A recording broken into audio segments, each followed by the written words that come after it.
Hello. Oh, First of all, thank you for your interest and your choosing this specific concurrent session. But honestly speaking, you didn't choose this session. I think you all are speakers or discussants.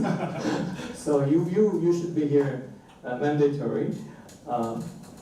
My name is Dae-Hoon Jo from Seoul Women's University, Republic of Korea.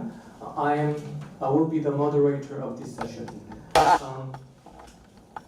The title of this session, Conflict, Turbulent Times and Education, seems very timely and compelling, especially since the turn of the century. And in this session, we have very stimulating, interesting 4 research proceedings from 2 countries, Thailand and Republic of Korea. I'd like to mention the way of time management briefly. We should end this session around before 5 o'clock. So, we still have plenty of time. And I will give each presenter 30 minutes for presentation and 10 minutes for discussant. So we have assigned designated discussants. And when we complete first 2 presentations, we will have about 10 to 15 minutes coffee break, tea break, and then we come back for the 3rd presentation.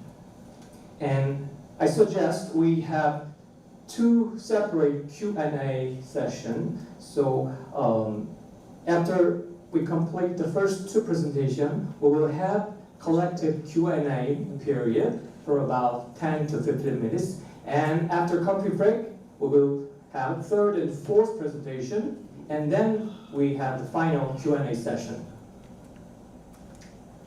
Now, let me introduce our first presenter, Dr. Atapo Ananthaprasaku from Chulalongkorn University, and he is the director at the Center for Education Research and Development for Sustainable Development, and also he is the director for the GCED, Global Citizenship Education Center, associated with the UNESCO UpCU. He will present his current research about the political impact on the Thailand education system and global citizenship education. Please welcome Dr. Atapo Ananthaprasaku. and I speak natural voice or microphone? I can use the microphone. We are in a very small room. Okay. Yes. So you have the online session. So that's really good.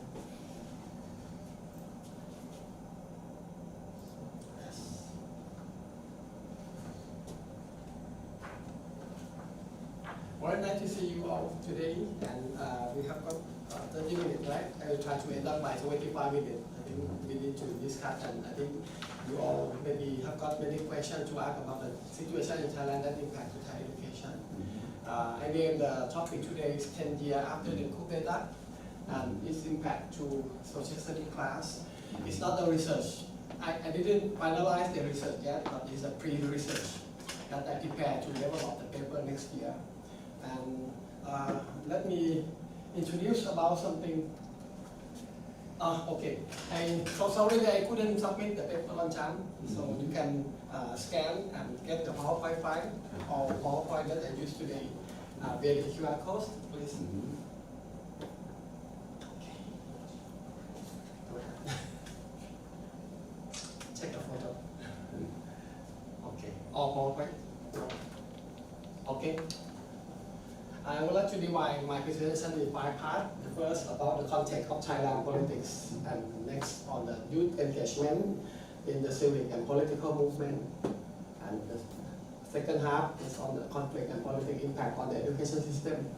Social studies classroom as the front line of the change, and voice of the secondary social studies teachers that I do interview for the pre-research tools development. In Thailand, within these 2 decades, it's very challenging for us. Within this 5 years, COVID-19 is a big intervention of Thailand. But that we face now is more economic repression. And next step that we concerned with is about the politics and inequality in Thailand. As you know about Thailand, within these 2 decades, it's like a lost decade in Thailand on the political aspect. We have the transition from monarchy from King Rama IX to Rama X. And after that Thaksin government, there are many conflicts between people and people.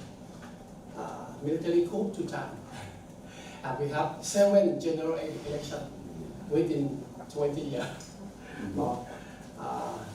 We so-called that like a polarization of the society by the political standpoint and democratic recession.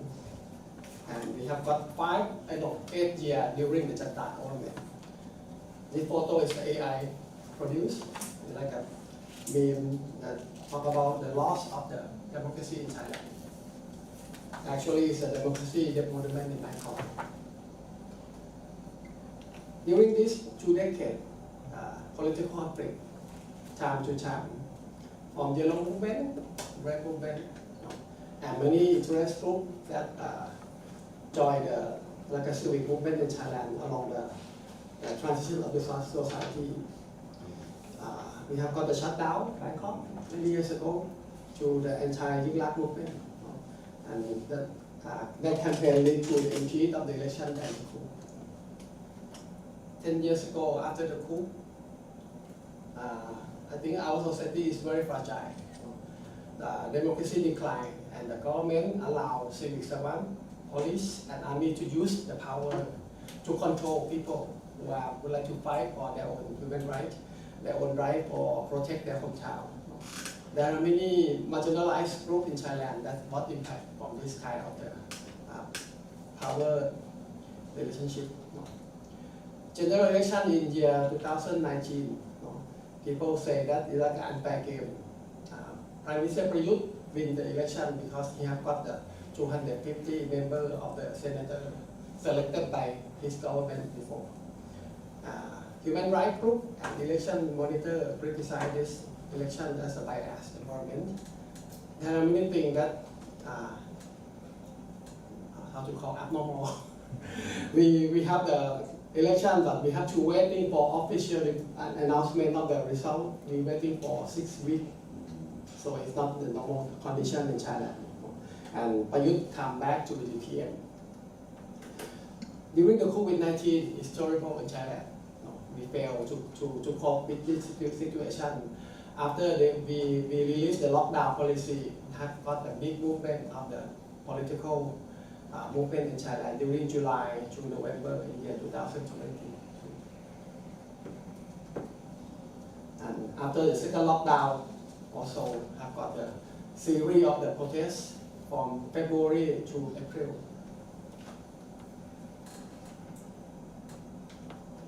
Day by day, month by month, and more violence allowed by the government. And lastly, we have got the general election last year. Even Move Forward Party won the election, but they failed to set up the government. During these 10 years, we have got the political party was dissolved 3 times. It's like a judicial power intervention to the politics. What about our students? Because they grow up in this society and they witness the activity, political activity. Politically polarized society impact to our young generation. Some of them grow up, graduate, and start to work as a teacher in school. Almost 2 decades of political conflict trapped, and we have the confrontation between conservative group and progressive group. And I would like to highlight about the youth engagement along the process of the conflict. In Thailand, I think it's the first time during 4 decades that high school students join the political movement. They're on the street with adults. They try to make a voice to the school, the system that have to release the control and punishment for the school. Nowadays, some schools still very strong control and provide a punishment for students. Even elite school in Thailand.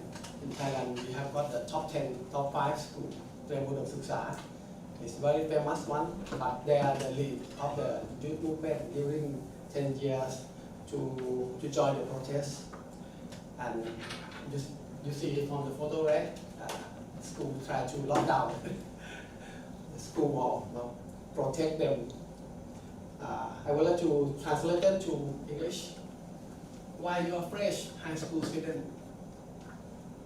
Why you are fresh high school student? Why you think we are children, so we are not related to politics, and we could not make voice on the politics? That they try to send a message to the adult. It's a very powerful photo from August to September 2020. Here, a student from the elite school in Bangkok. It's the top school in Bangkok. They have got the mob in the rain in Jeopardo Suksa. And the Hankaro mob on the Rashadamban. And White Ribbon movement during September to October in 2021. They move and they request the uniform free from the school. They join the protests. And what interesting point, the active one is the girls' school in Thailand. Why the girls' school? Because in Thailand we like a boy and girls, we are treated unequally, right? For the girl we more controls girls, and they have to dress with the white ribbon. They would like to free the white ribbon in the school. Then the photo tells story how students as youth join the protest and have got the civic movement with adults. In some schools, they have the quick response. They provide space, time, and activity for students to discuss about the school rules. How do they would like to propose idea to the school principal, to their teacher, so the conflict are released, because they have the safe space for discussion. But some schools don't.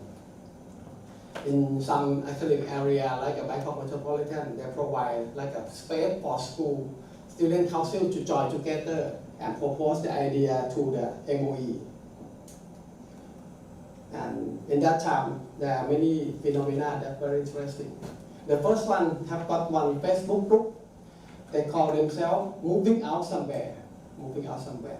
Only 1 week, more than 1 million people join the Facebook group. Youth and young generation, they share information about how to get a job abroad, how to study abroad, and they feel hopeless about Thailand. Another phenomena is a magazine for adult or young generation. They're very famous magazine for young people in Thailand. They set up the special issue on global citizen. I really would like to know why they set up like a global citizen. I buy the magazine and I found that they like to interview people, the Thai people who are living and study abroad, and they elaborate more information about how to move to live abroad. So like a situation in Thailand, young generation don't want to grow up in Thailand. They want to go out somewhere, because they have like a hopeless in the Thai politics. Even teachers, we have got young teachers. They form a group of activist teachers during the politics and education movement. They make voice on the safe space in school, and also they give their voice in the protest. What the impact of the teacher and the youth movement? Some of them was banned, some of them was witch hunt or cyberbullied by the right extremists. So it's unsafe to discuss about Thai politics, to discuss about the power.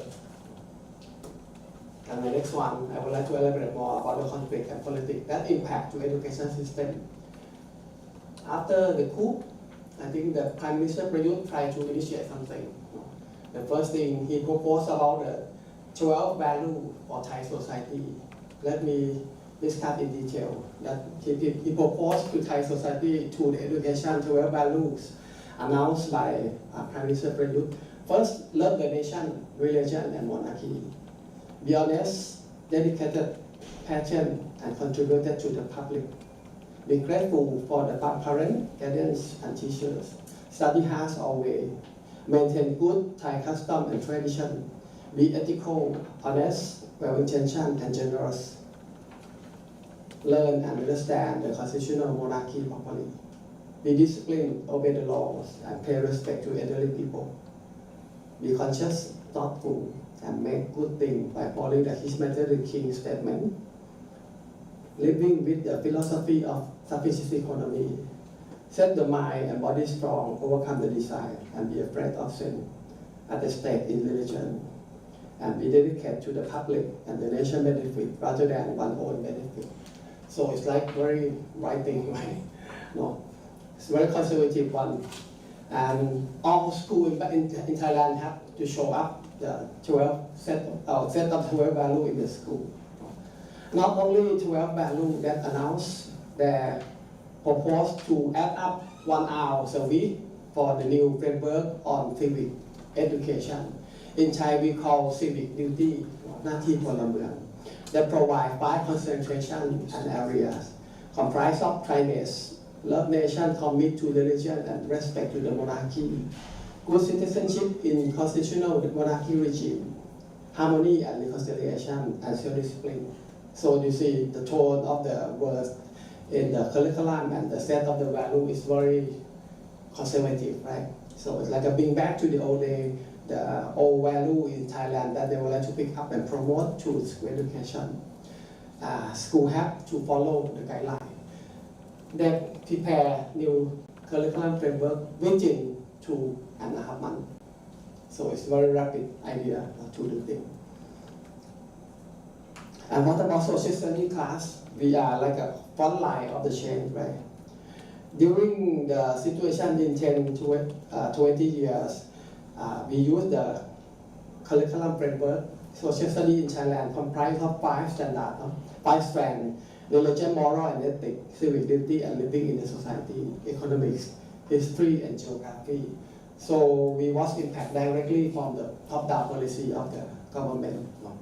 When they add up civic duty class, it means that we have got more workload. And it's emphasized on something like a Thainess, like a Thai custom or something. And Thai history that set up like a priority. And when we talk about the religion in Thailand, even we are secular state, but in practice, you see the number of schools that what join the agenda on Buddhism way school, raised up, increased from 1,000 schools to 23,849 schools. Even 95% of Thai population was a Buddhism by when we was born by we like a Buddhist, but I'm not sure that we are the religious state or secular state now, because in many schools students have to wear white clothes once a week and do the meditation. Even they are not Buddhists, they have to join the activity. And Ministry of Education, they set up priority to the curriculum that promote more on Thai history class, civic duty, and Buddhism study in school. They set up the big grant for the training program, engage thousands of teachers to be the trainer, train the trainer, and ask them to back to their area and set up like a workshop and train to other school teachers. It's a collaboration between Ministry of Education and Ministry of Informal Affairs. Within these 3 years, it's a big movement. We spend, I'm not sure, concrete number of the budget, but the big budget for the training program. The issues to discuss, like Thailand now, we have the concentration on the 3 pillars, right? Love nation, religion, so-called Buddhism, and monarchy, right? Democracy and human rights as the controversy issue in the classroom. In some schools, teachers have to concern because if they spell out human rights, it's like you are the progressive one, and the school principal will spy on you. So it's very bad environment for social studies teachers who work in the school. And we have to concern about the depoliticizing social studies, between nationalism and patriotism. I think we have got the concept of the patriotism before, but now it's very condensed, and we have no space for dark history, micro history, but we promote more and more on grand narrative in the national history. And we learn about democracy a lot, but not learning through and learning for democracy in the school. And the big debate about the thick and thin social studies. Social studies it should be the mechanism to promote backing education, or should be support the emancipatory learning to let students grow up and to be free. Traditional social study class is like a knowledge transfer, but the new paradigm is progressivism and reconstructionism philosophy. Social study class need to promote more on inquiry, phenomenon-based, and teaching controversial issues in the classroom. That nowadays there are many teachers trying to do things like this in the classroom. So we are in the middle between the past and present and the future. In the context of democratic recession, how can we make rebalance between old and new paradigm in teaching social studies in Thailand? It's a very big question for us, and a big question for my research project that I would like to continue. The last task, I do some interview with the key person from the teacher movement, and ask them some questions, allow them to make voice as a social studies teacher who teach in the secondary school. I pick up some voice that very meaningful. They feel like a pile of the content to achieve within the limit of time, and they're very so tired. They complain policymakers who create the list of the project don't know how they face in daily life in the school. I have no confidence to cope with discussion on sensitive issues such as politics and conflict in my class. But some school teachers, they feel like students very active in political movement, and I'm so glad that my class provides a safe space to talk and express their perspective and share what they value in the democratic society. I think even though men launch on many projects, we as teachers also have autonomy to create our own lesson, our own classroom. What I have learned during a teacher preparation program were not connected to the reality.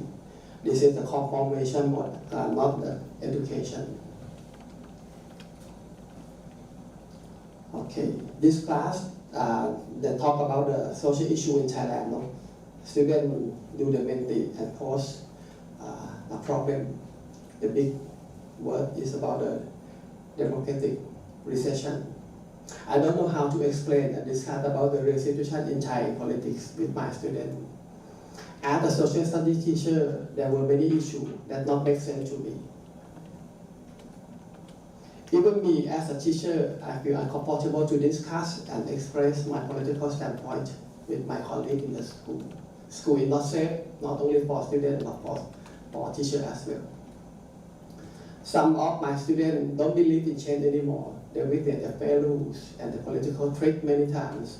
With regret, some students told me that they don't want to grow up here and prepare to study and work abroad. That's very bad news. For democratic recession, I still believe in change, and I hope my hard work on teaching with democratic value will make change within my students. That was some voice that I collect for the research to development, and I think it's very interesting to share with you the situation in Thailand now. I think secondary school is very fragile for doing things like this because we teach on democratic values, democratic knowledge, and civic literacy, and nowadays social studies teachers they struggle in the very tough context of teaching and learning. Our students change a lot within this 5 years. They are very active one. They join the protests. Some of them now graduate from school and go to university. And I think the big issue, how can we support teachers to do things like this in the school? It's like a paradox in debate between modernization, globalization, westernization, and national education. how can we make balance Thailand's locality and globality in the social study classroom. It seems to be top-down policy from central government promote the conservative issue, conservative one. But students, they are nowadays learn a lot from social media, from the controversial issue that need time and space to discuss more and more. How can make balance between national citizenship and global citizenship? And when we prepare our students, we prepare them as a global citizenship or global course. If we prepare them and then just would like to move out the country to work somewhere, how can we rethink about our education system, our education philosophy? And my reflection, I think teacher autonomy is very crucial. Teacher autonomy lead them to be the one who can interpret the curriculum, develop their own curriculum, develop their own lesson plan that directly to the concrete objective of social study. And school should provide a sense of respect to diversity and value and solidarity of people. Even we have the different standpoint in politics, but we should respect each other. The new paradigm of the teaching history, culture, civic education, and global citizenship education is really needed in this time. And we were concerned about hidden curriculum in school because schools still have got structural violence, the top-down policy. And last thing that I learned a lot from interview with many social studies teachers in school is about teacher efficacy in teaching. How can we support their learning, strengthen them, empower them to be the good teacher who cope with the situation during the transition period of Thailand. That's what I would like to share with you today, and hopefully we can have got time to discuss and Q&A. Thank you very much.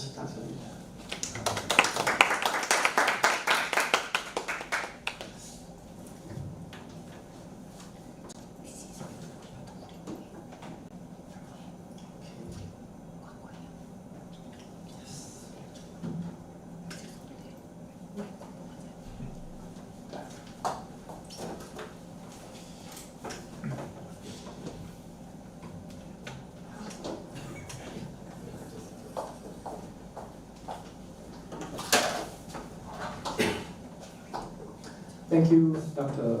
Sabrosako, for your brief presentation. Now we have the designated discussant, Dr. Yu Hae-young, and you have 10 minutes for a discussion. So, if you're ready, go ahead.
Hello, I'm Hae-young Yu, and I'll be participating as a discussant today. I teach political education in SMU and have a keen interest in school democracy and youth political behavior. Thank you for the opportunity to discuss this topic today. I was previously unfamiliar with civic education in Thailand, so I greatly appreciate for the chance to learn more about it. Since I have not received the script for discussion in advance, today's discussion will be focusing on my questions regarding Thai civic education. Because the theme is 10 years of coup and and its impact on social study classes in secondary schools in Thailand, I have examined various indicators of the democratic situation in Thailand. According to my understanding, Thailand is known to have been a constitutional monarchy established by a military coup in 1932 and to have been directly controlled by the military for most of the period until the military temporarily withdrew from the political frontline in May 1992. I also understand the People's Constitution enacted in 1997 was evaluated as the most democratic constitution in Thai history after the military withdrew from the front line in 1992.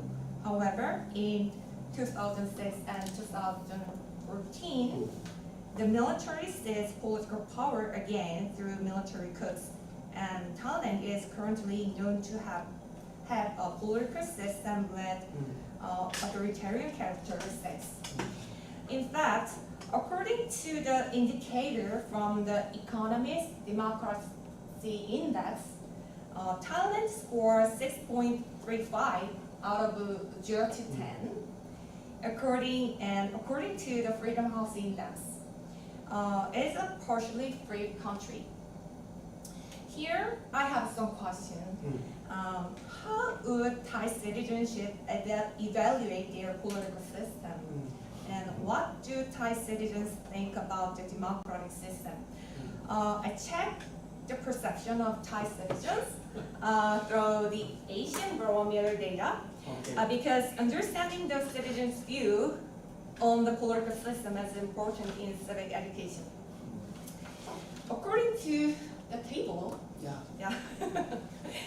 the number from 2019, 78.4% of Thai citizens agree with the statement, democracy may have problems, but it is still the best form of government. Also, according to the data from 2019, 65.3 answered that they were satisfied with the question, how satisfied are you with the way democracy is currently run in your country? And when asked, how would you measure the degree of democracy in your country, the majority of people perceive it as, as a democracy with small problems. Overall, Thai citizens generally had a positive view on democratic system. Yeah, but however, to the questions, democracy is better than any other form of government. 66.3% agreed, which is a significant decrease compared to the 2001. In addition, the answer that economy development is more important than democracy was confirmed to be 54.4%, which was confirmed to be superior to the answer that democracy is more important than economic development.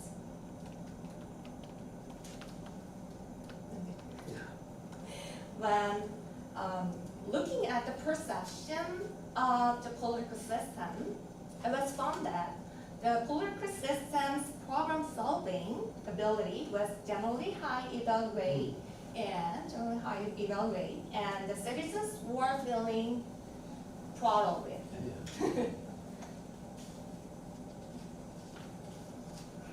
And when looking at the level of trust in the political system, ironically, trust in the military was the highest. And the trust in political party and parliament was low. Looking at this result, we can see that Thai citizens who recognize the military as a part of democracy. It is part of our politics system. Yeah.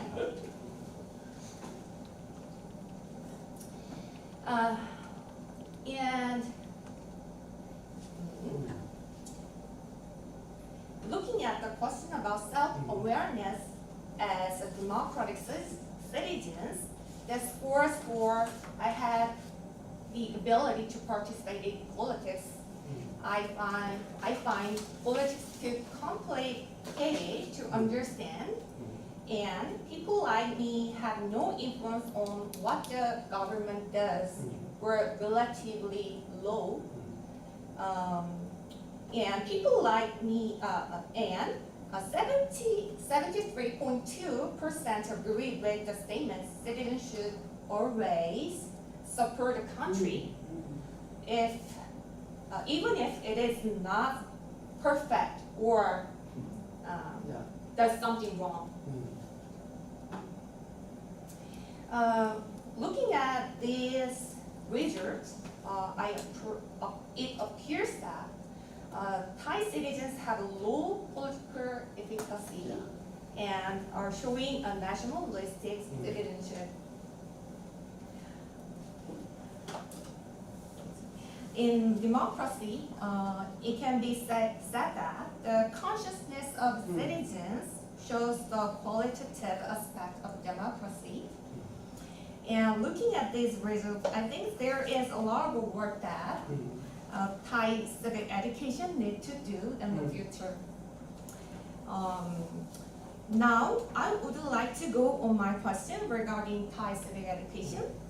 I wonder how much influence the nation has on making curriculum and producing textbooks, specifically given the significant influence of the military. I'm curious if there is authoritarian influence in the content of social study education. In Korea, during the authoritarian regime, citizenship education was largely aimed at fostering patriotic citizens who are loyal to the country. Thus, social study education in Thailand contain many nationalistic elements. Yes. If not, I wonder if there are any conflict content elements such as democratic citizens versus patriotic citizens when teachers teach in social study in classroom. Because as a real life situations has authoritarian characteristic. So I'm so curious, and I'm curious how Thai students are learning about democracy. In Korea, during the authoritarian regime, students were taught to have a Korean-style democracy to justify the military regime. I wonder if this is the case in Thailand too. As I have mentioned, citizens recognize that the military regime is also a form of democratic system.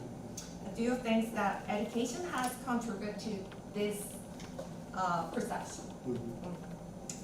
And in terms of deepening democracy, what do you think social study education in Thailand should emphasize in the future?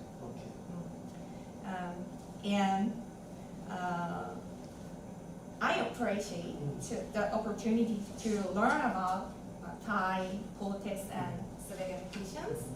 That concludes my remarks for this question. Thank you very much. Thank you very much for the presentation. I think it's very interesting that you show that concrete survey, right? That show the decrease of the perception on democracy in Thai society. If you do things like this within this year, last year, I very wonder about the result because it happened during the uprising of the people. And you mentioned about the textbook, right? Textbook in Thailand is like you have to warranty by the government, but it's a free market.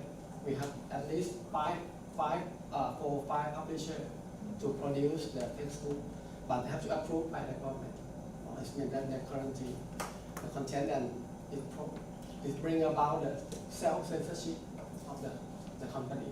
When they write down the textbook, they have to concern. For example, they provide only one paragraph on the masque for 40 years ago.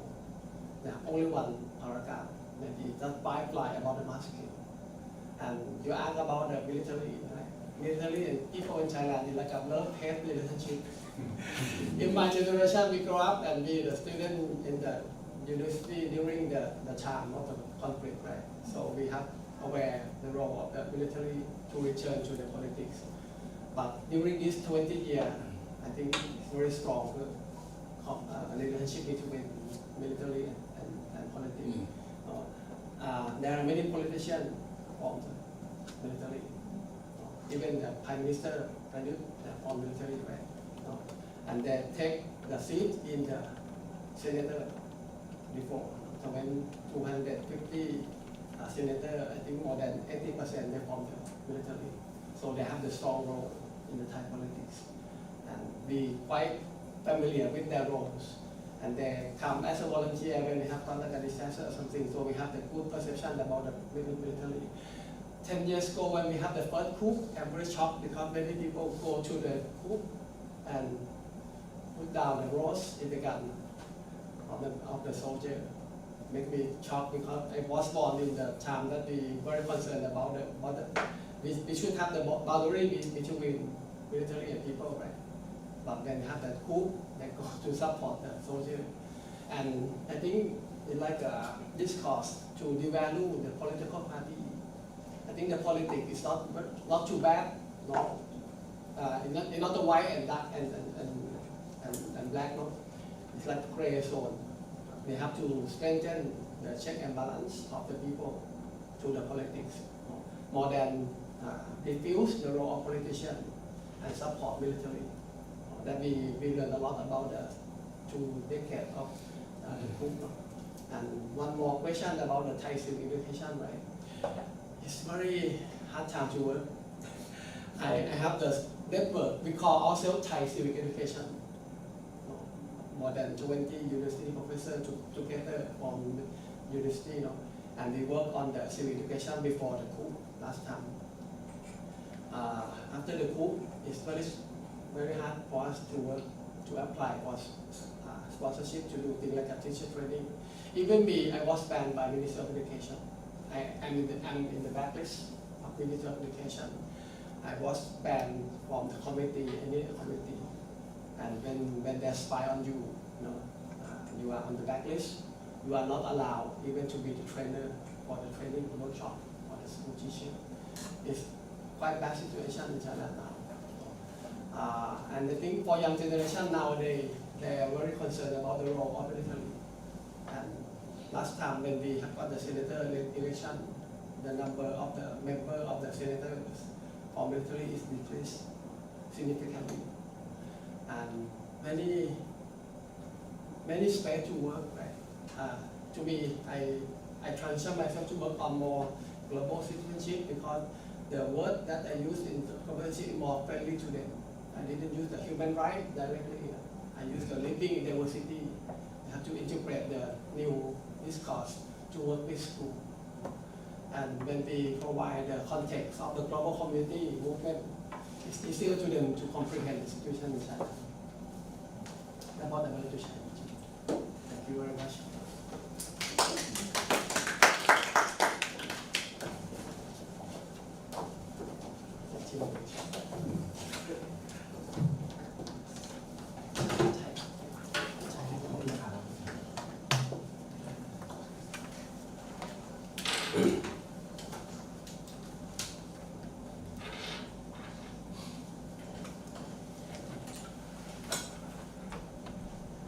I'm sorry that I cannot give more time for the discussion, but we will have a Q&A session. So if you have any questions, just hold on to them until the end of the floor presentation.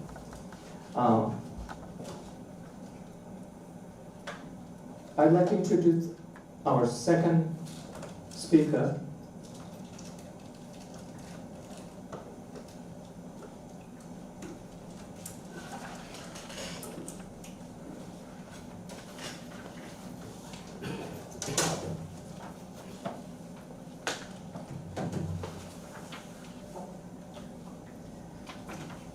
Our second speaker is Dr. Lut Loicha from Srinagarwin University in Thailand, and his co-research is Jamjun Ladifrom from the same university, who or she is not here today with us. He will talk about his recent comprehensive research about various stakeholders' needs and approaches for balancing out the meaning of Chinese and the meaning of global citizens using his university dual program curriculum for pre-service social studies teachers. So please welcome Dr. Luicha.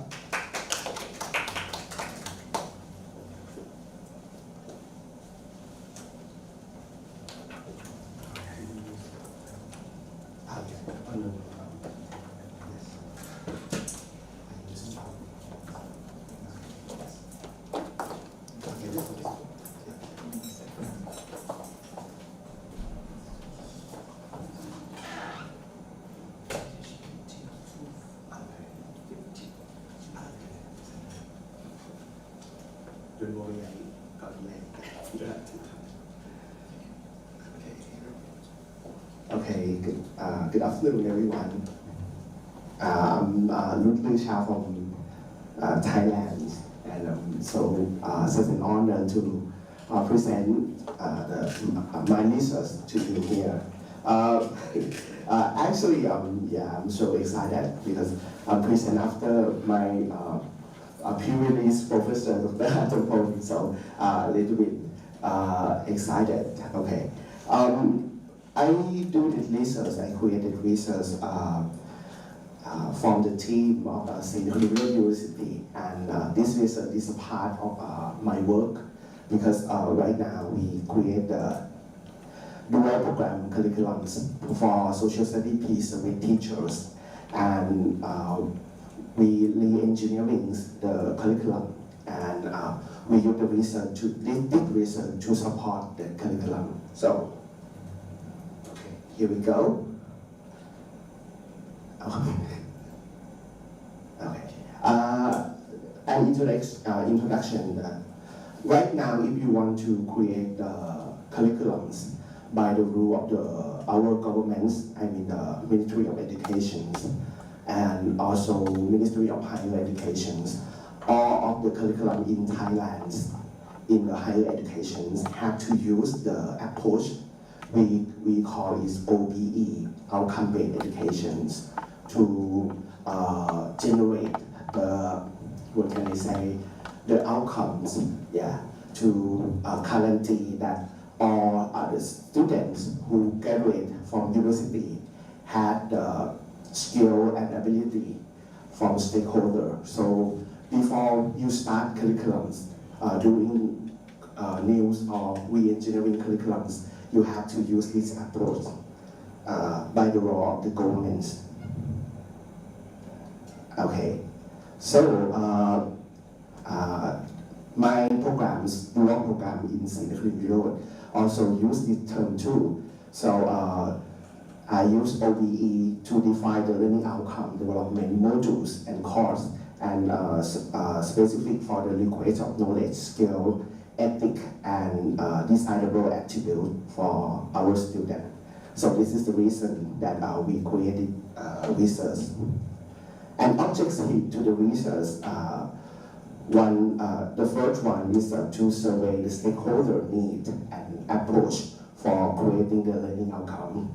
And then I have to generate learning outcomes. Okay, the method, we do both the qualitative and quantitative data collections, and the methodology that involves planning the assessment of learning outcome and define an outcome aligned with label market needs that's referred to our stakeholder, and also with the required input from our stakeholder. And also the research began with focus group discussions, and then collect and analyze the data to develop and revise the questionnaires. and then push the questionnaire to the alumni and now study students to find that to decide again. Okay, the instrument, the qualitative data, the questionnaire design with 4-point Likert scales, and both current state and design expectations, and we also use and in the Google Forms, and the data collection start at November till January.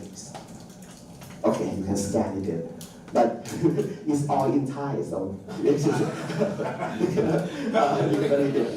Anyway, okay. Qualitative data. So we do the qualitative data in focus group discussions on Zoom on October 14. The main question that focus group is content, needs, curriculum outcomes, skill, ethic, and characteristic for our student. Okay, and then we analyze the data using the formula PANI modifies to research that the need that from the stakeholder. Okay, and also use the content analysis for the focus group data. Okay, the results of the data. Exactly, we had a lot of results, and you can research more on my paper.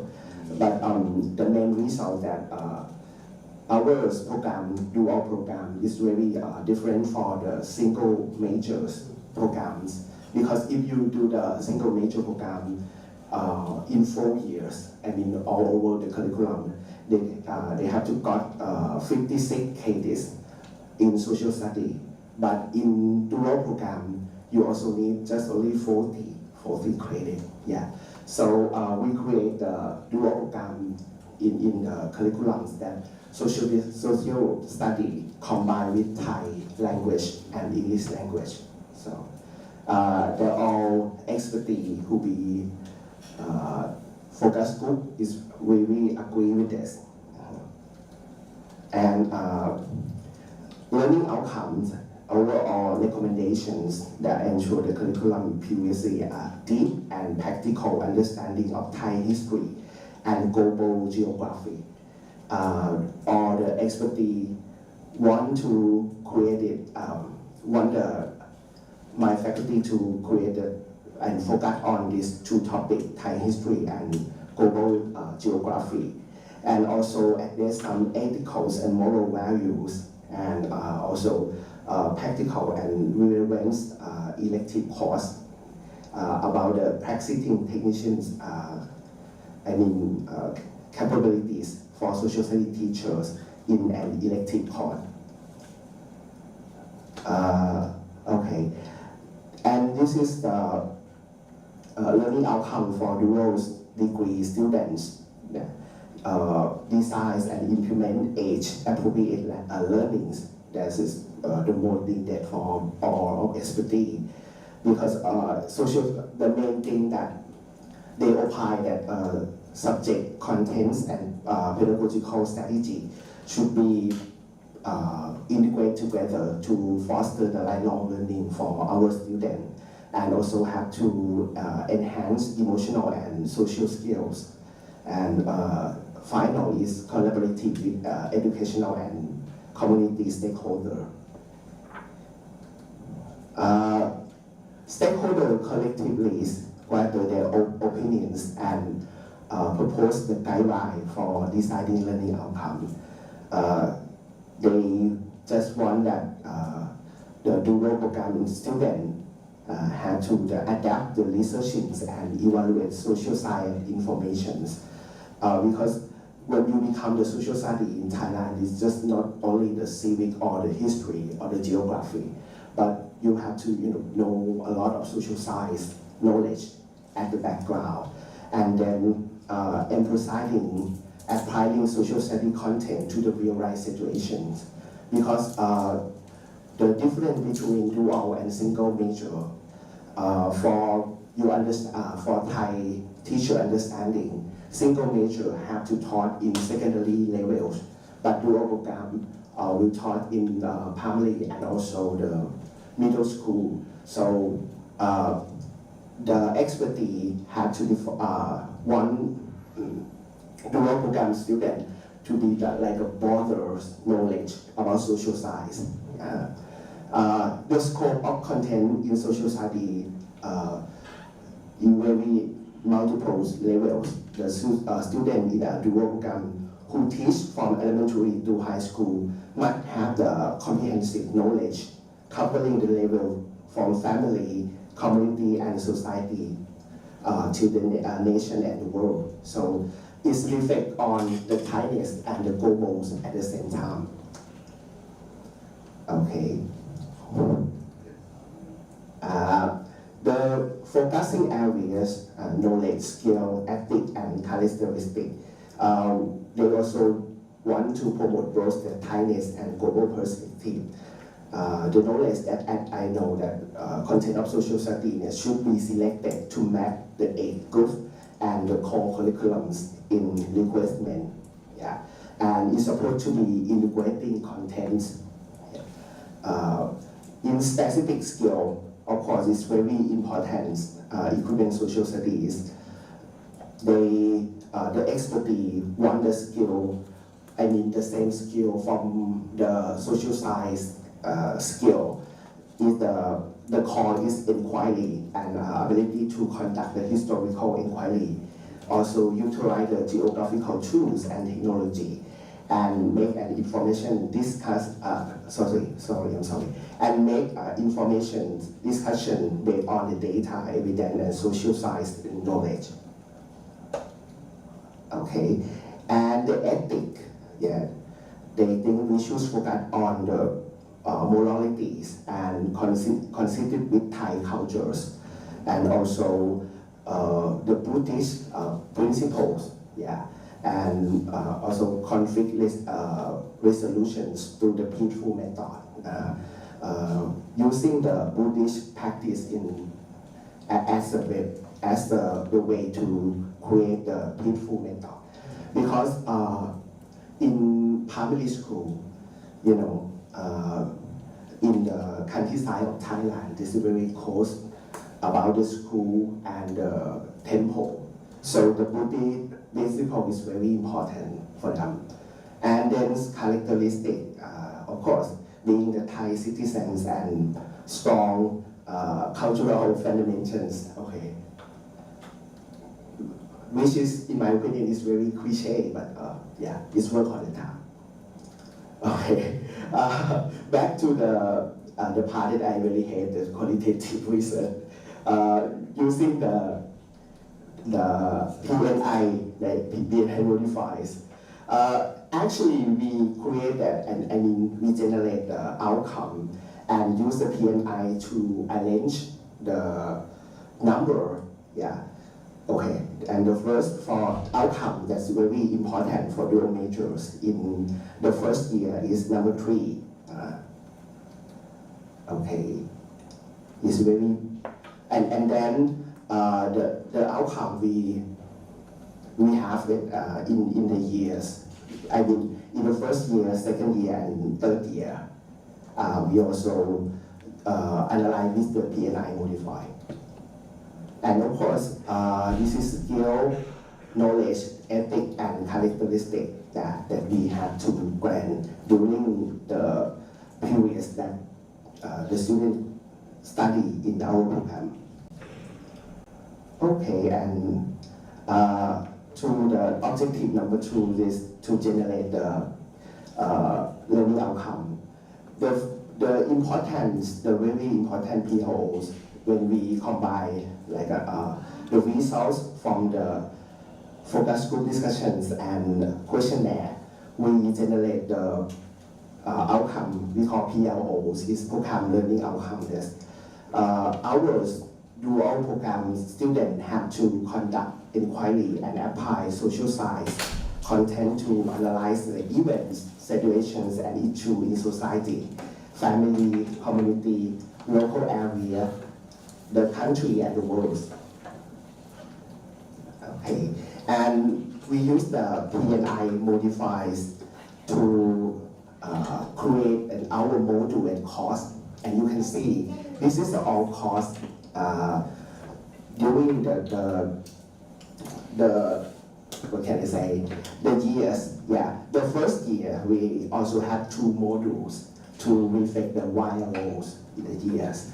The first cost, the first module is about the way of life and society, and also cultural diversity in the second module. And then in the I'm sorry, the second years is about Thai society and the dynamic of globalizations. When they study at a module, we have to evaluate their own competence, to match the YLO in this year. You can see. The third year is very important one. The module is about the moral, ethic, and core value in contemporary society, and also enhancing potentials of social study learning management.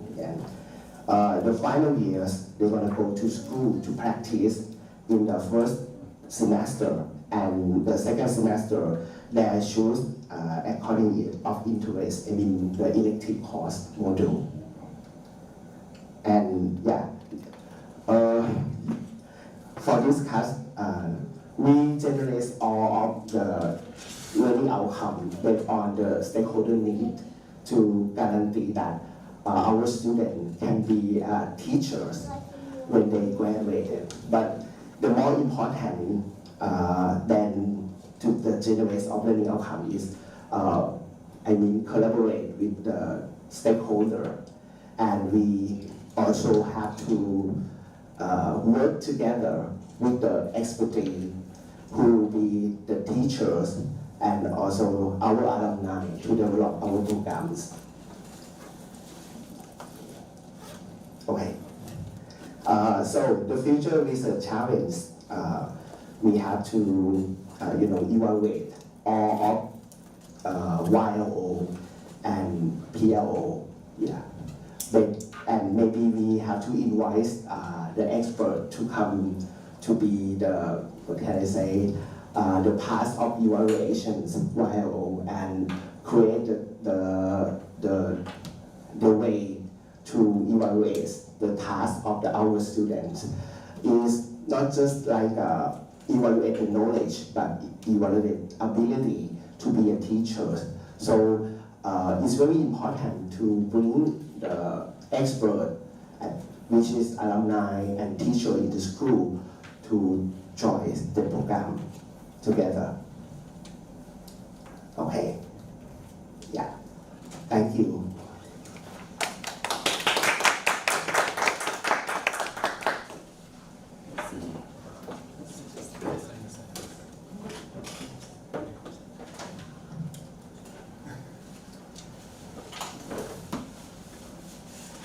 Thank you for your presentation, Dr. Wojciech.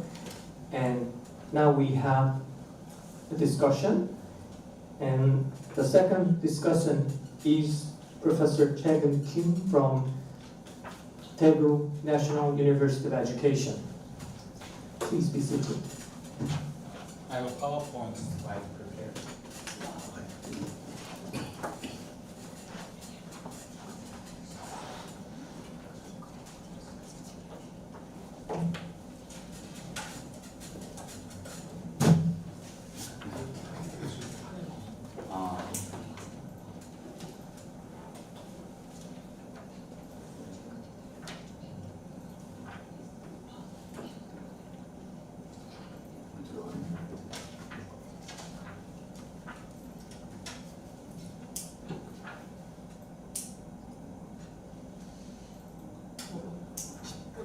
시간이 주어지거든요.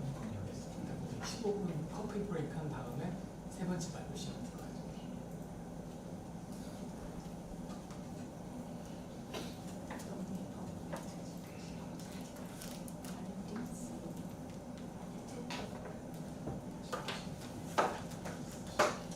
Maybe standing? Oh, okay. 편하게 As you wish. 네, 여기 있어요. Ah, Can you sit? okay. Oh, I'll be standing here. You use the mic. okay. Okay. So it is such an honor to have a chance to read your paper and discuss on your university's curriculum revision. My discussion will be four-part summary and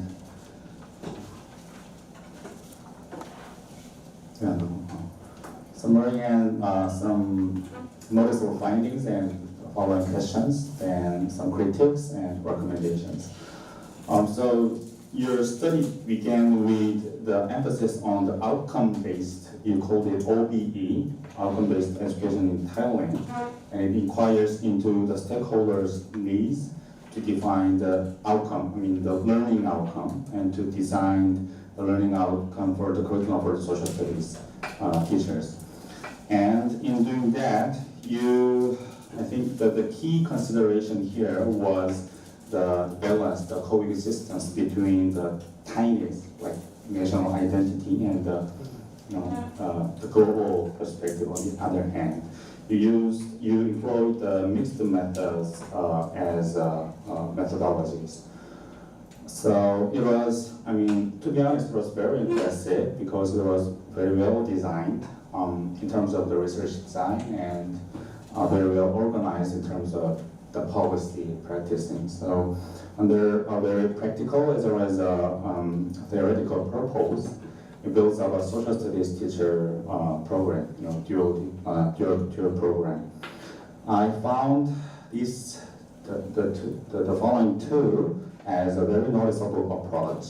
The first was it had a clear emphasis on the learning outcome and the stakeholders' needs.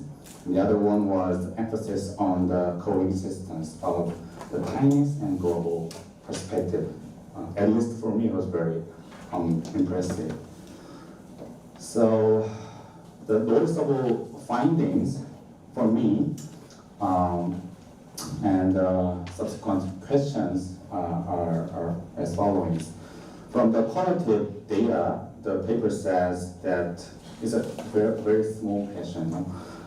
There is a mismatch between industrial education and social studies education, and I don't know what industrial education is.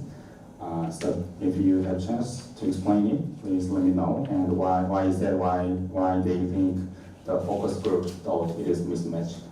Is my first question, because my major is economic education, so industrial education is if it is related to economic education, then I think it can be matched. So that's my question.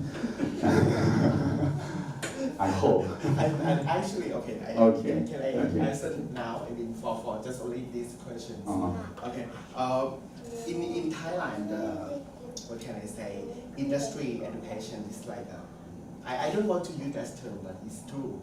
It's kind of like a supporting area, supporting aspect. Yeah.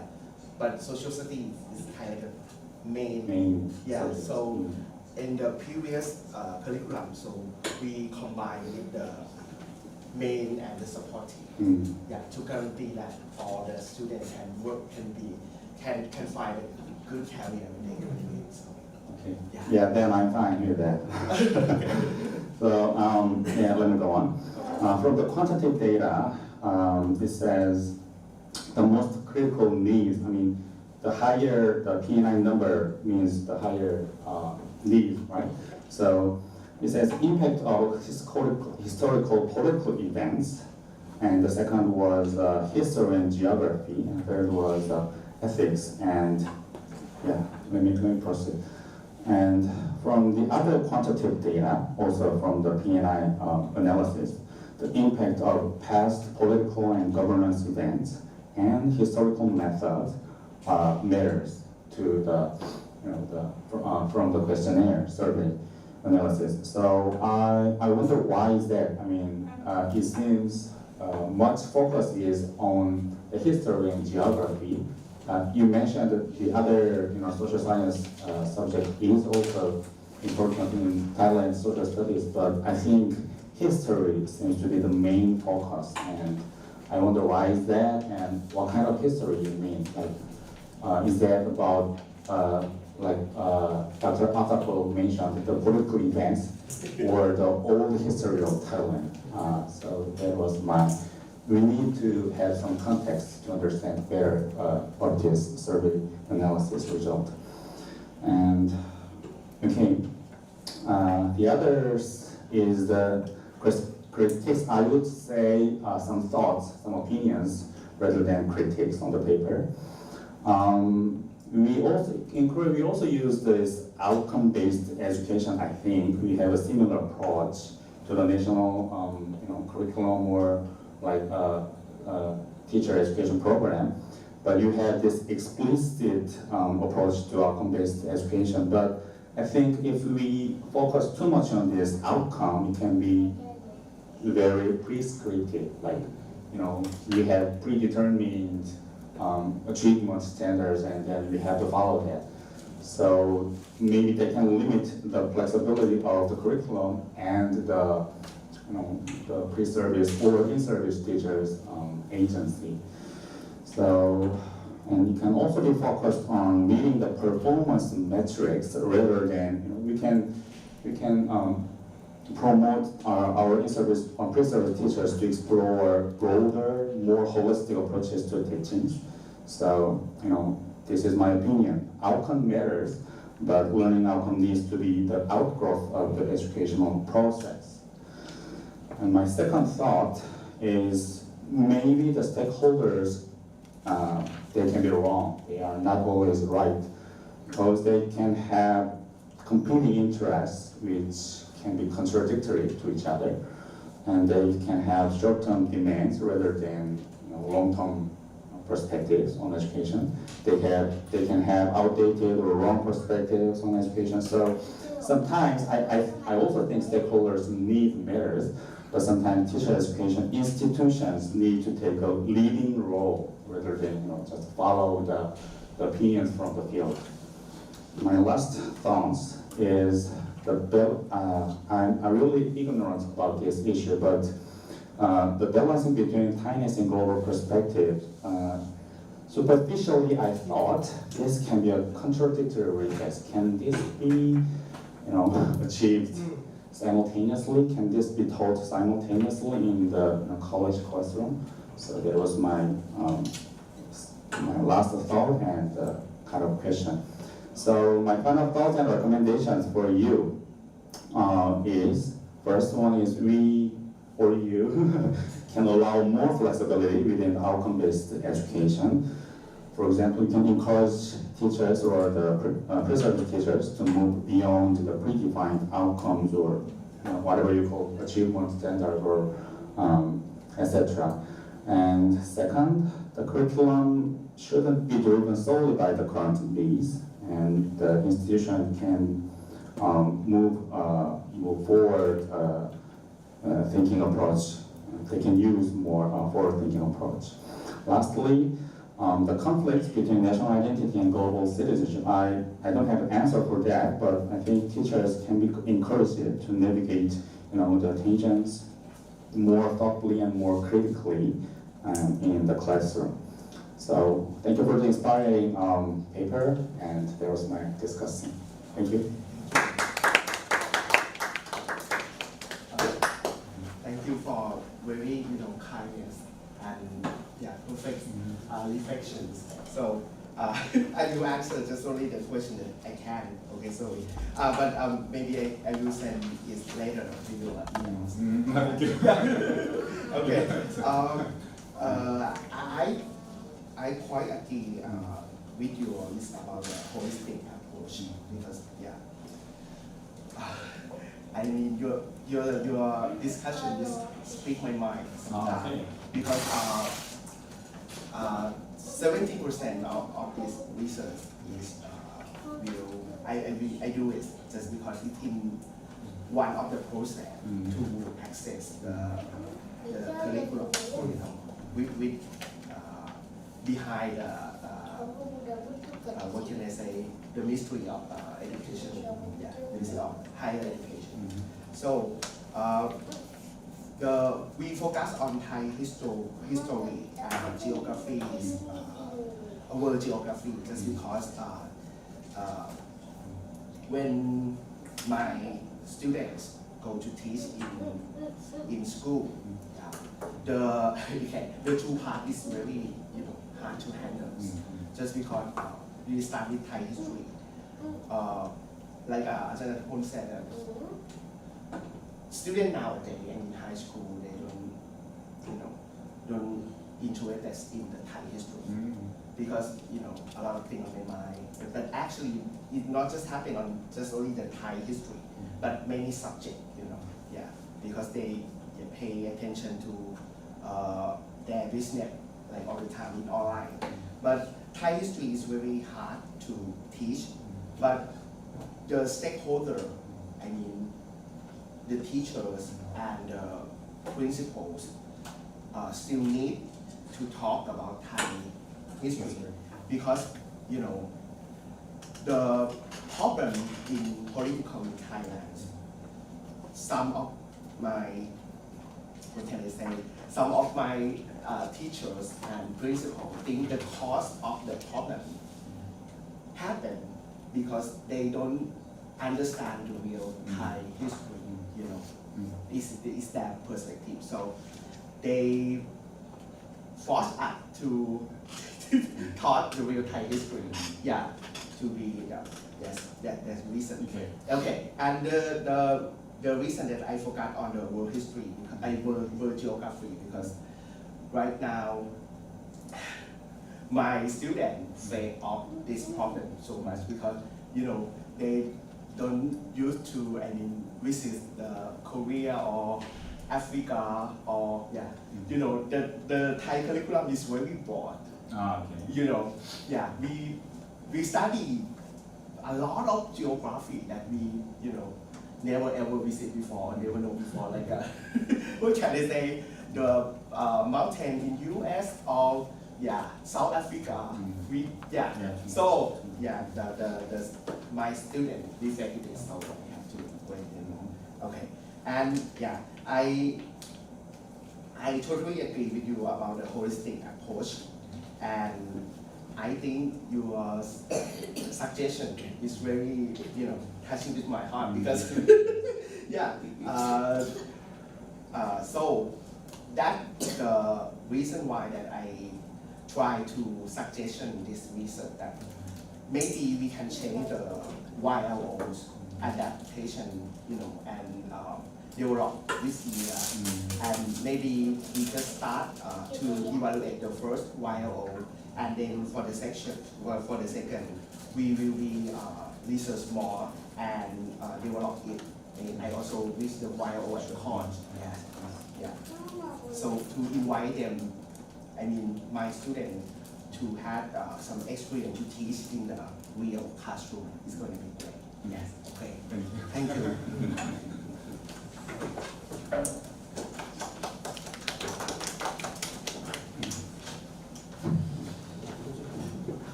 Now we finished the first half of this session. So as I mentioned, we will have about 15 minutes coffee or tea break, and then we will come back around 3:10. So we'll begin with our third presentation at 3:10. Thank you very much. Thank you.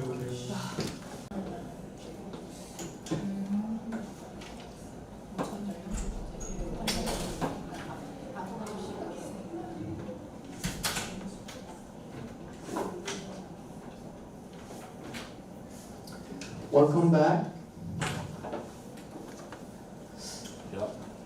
굳이 영어로 해야 될지 잘 망설여지긴 합니다. 지금 여기 이게 지금 촬영이 되고 있어서 이 영어 세션인데 참 일단 뭐 아무래도 중간에 또 누가 들어오실 수도 있어서 영어로 in English. Welcome back.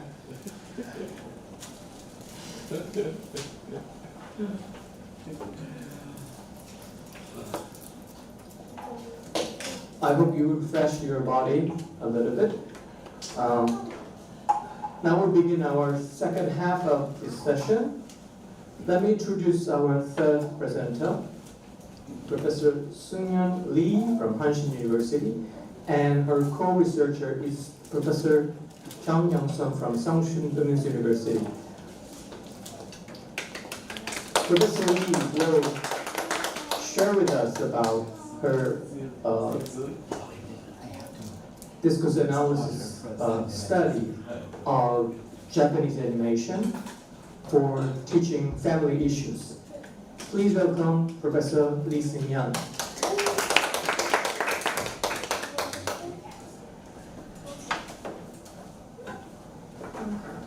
Thank you for introducing me, and I'm very happy to have opportunity to present here. So the topic is that a study of teaching family diversity by Japanese animation, which is my family. The reason that I chose this animation is that it's very easy to introduce to young children and young kids, because family is a kind of complex issues, and some children may have sensitive to be challenged by those issues. So I choose animation instead of reality, and then students can start more comfortable when they have been challenged by realistic. So that is a trend that Korean family structure, like why I introduced the family issue to this place. So the importance of family diversity education, like in Korea, the family diversity is the crucial topic in both family science and social studies education. And traditional curriculum often focus on specific aspects of family life, such as different family types, roles, and safety. And specifically, they assume the family is kind of fixed, and family is already have in there. But though I later speak about that, family is floating, entity, and family border is not clear rather than border. And there is a need for a more comprehensive approach that addresses the broader societal implication of diverse family structure. So you can see a graphic, and the household changes are displayed, and you can see the Top of here. Top of here display a non-biological related household, like parents, of course, they are not tied by blood, but their children also adopted, or sometimes a different type of kids come from somewhere. So but family issues kind of more and more very hot issues in South Korea. And those graphics represent the average marriage in Korea and the change of the marriage rate and the divorce rate. So you can focus on the divorce rate. So it was started 0.4 and currently in 2016 in 2.1, and is over the 4.0 current year. So the divorce rate is increasing. And also the average age marriage is increasing too, because it reflects the people marry later and later, and that means that they have no kids or one kid in their family. So family relationship, family members relationship within the family are also changing in South Korea. So despite the increasing prevalence of diverse families, family diversity is often underemphasized in the classroom. So also, even though I doesn't demonstrate the issues, multicultural family are also increasing. So those issues also have to be focused on, but in social studies education, the family is relatively less important topic. And the important one is that categorizing family into diverse and normal can create a kind of stigmatizing environment. So we have the only two categories, like normal and diverse. So before I start my analysis, I introduce to you two new concepts like doing and displaying family to explain the complexity embedded in family structure. Like recent discourses in family emphasize diverse across the academic fields, and specifically legal studies define families as fundamental rights regardless of sex and kinship. And sociology focuses on diverse types of intimacy and human connection beyond family borders. And the concept of doing family and displaying family has emerged and explained those trends. The first concept is doing family. So Morgan in 2011 introduced the concept of doing family to challenge traditional notions of family as a fixed entity. So think about it. You are confronted with diverse family, and you are still belong to two different and separated family, even though your parents doesn't meet one another. Meet another. So from your perspective, if you're adopted kids, you're diverse kids, that you have two families instead of one family, so your family border is very blurred.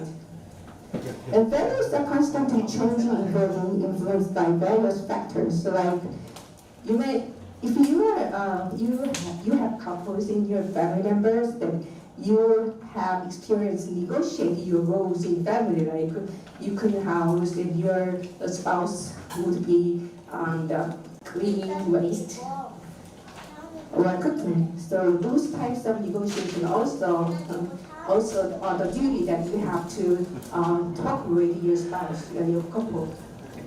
And family members actively negotiate and determine who belongs to family. Like, I go back to the divorce family issues, and you have to decide you will grow him or her, but you're not. The family members make the effort to maintain their families, while sometimes they decide to leave their families. So family borders are unclear, and family is floating concept rather than fixed concept. And this kind of family, like sometimes you think that you are family, real family, but they are not recognized the family in broader society or in your community. For example, if you are a member of LGBTQ family, you have to introduce your family member, or decide not to introduce your family member and hide your true identity. So displaying family is another issue. The family is show up. The family is not fixed but floating concept. So Finch is the person that introduced the displaying family concept that to emphasize the social nature of family practices. Families must be recognized and understood by others to be considered the real families. So LGBTQ couples are I think that the best examples to show up what display the family is. And those are, I think some of you already are familiar with the concepts, like doxa, orthodoxy, and heterodoxy is introduced by Bourdieu. And doxa unconsciously say accepted truth that is not real regular questions, like ideology. You are already embedded in ideology, and if you are not challenging your ideology, then you don't have question over your ideology. And also orthodoxy is that the dominant demonstrated opinion that is often taken for granted. So doxa. So this is the below of your consciousness. And below you have doxa. And doxa is originated from society. And over here, orthodoxy is here, but you are not recognized over orthodoxy before being challenged by heterodoxy. Like for example, you don't have to care for LGBTQ issues before you have your friends that consider to become an LGBTQ family. So those kind of things, the examples to show up the relationship among doxa, orthodoxy, and heterodoxy. And habitus is embedded in social structures that shape our perception, behaviors, and tastes. So doxa comes from the society and it is internalized in individuals. So internalized doxa is habitus, I think. So the habitus is essentially a set of dispositions and habits that internalize through our experiences and interactions. A kind of habits drawn from families, communities, and broader society. So one of the habitus is like husband cleaning house, or husband do nothing in the Confucianism system, and then all of the family members and wife clean house and throw waste. That is kind of ideology and embedded in our culture in individuals. And so if the kind of culture is embedded in individuals, they become habitus. So that graphic organizer is us to show up the relationship from how to change it from doksa to habitus and to impact on individual families. Like here, You can see the doksa, and doksa becomes orthodoxy and heterodoxy when heterodoxy challenges doksa. Sorry. And at individual level, those doksa are orthodoxy heterodoxy become habitus because it is heavy embedded in me. And of course, the habit is not from me, but from society. And habitus become family doing because all the families already have their habitus. So under the influence of habitus, they decide to negotiate what we do as a family member. So that is family doing. And as well as doing their family things, they have to display because to prove that they are real family. Of course, if your family is so your families go well. With doksa, you don't have to prove that you are your family, but your family is so-called abnormal that you have to prove you are your family. So, for example, you are LGBTQ person and you have family. You are in couple, but you have to decide that you are hide your identity or you prove that you are also a family member. so those things have impact to construct the history and the stories of family. And then I focus on the narratives or counter-narratives of family by exploring on kind of animation. And also, before jumping to the animation exploration, I introduced some notion of Korean national curriculum standards of family issues. Like in social studies education, we will identify at third grade level, we will identify the trends and features of recent societal change and examine how these changes have to impact our daily lives. So family are not identifying the explanation of the standard also provides some ideas of how to teach family. Like the standards decide to have students understand how recent societal change, such as declining birth rate, aging population, and the increasing reliance on intelligent information system. So the issues like declining birth rate and aging is clearly associated with family issues. And at the level of 12, the standard said, by valuing our daily lives, we understand how our custom experiences shape our lifestyle and culture. Based on this understanding, we produce new lifestyle culture. So new lifestyle is culture emphasized by learning our consent to help students understand how our daily routine and cultural experience shape our personal and family lives. So that is accepted from the family science standard. So I introduced my methodology. First one is discourse analysis introduced by Fairclough. So Fairclough introduced a three-dimensional model analysis for exploring discourse at the textual and at the discourse practice at the social practice level. And at the textual level, it examines the linguistic features like conversational analysis. And at the discourse level, like intertextuality and production and distribution and consumption are analyzed. Like how what people use this type of text, or how this type of text used in specific market, like things. So those are examples that the practice of analysis of discourse practice level. And at societal level, it explores the broader societal context and power relationship in ideology. So I focus in this research, I focus the two level, like textual level and then the societal level. And the analyze the text, I used a lot of structure of narrative, a lot of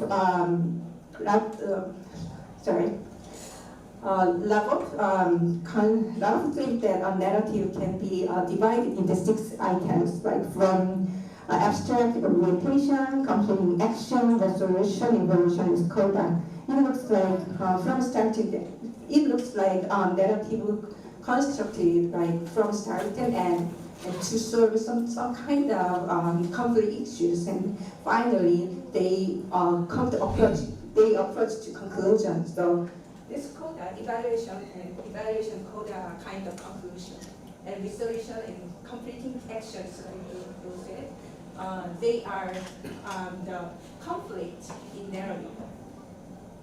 And the orientation should work the participants or characters of narratives, or what kind of issues happen in this story. And abstract, so sometimes abstract is, and sometimes not, but abstract shows up like all the time, or one day we have, or in all the time we have some characters, we have sun and moon, kind of the introduction of story.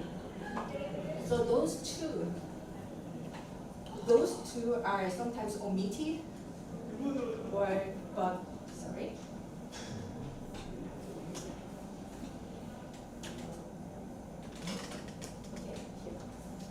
So those two are sometimes omitted, like abstract and coda. We don't have to say, but usually in narrative you have some kind of character, sometimes happenings, and sometimes a way to solve your problems, and finally your evaluation you have. So I show you. Okay. So those are the narrative with a spy family, and I'm not sure. Yes, 15 minutes. So I have 150 minutes. So that is a story of narrative of spy and family. Like you can see 2 pictures, and these pictures reflect some kind of upper middle class family, and they look like white or East Asian, and they are real identities. So like killer, a spy, espionage, and another killer, and she is expert. Like she can have ability to read someone's mind. So, and she is healthy than not a real person. Like she is kind of maybe some object brought by experience. And for fun, I will show up here.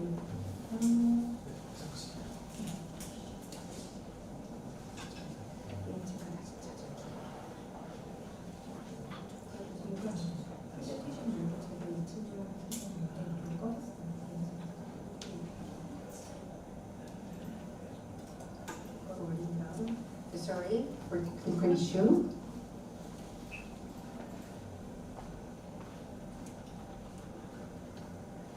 Spy family English trailer. Okay. It's here. This is for you, honey.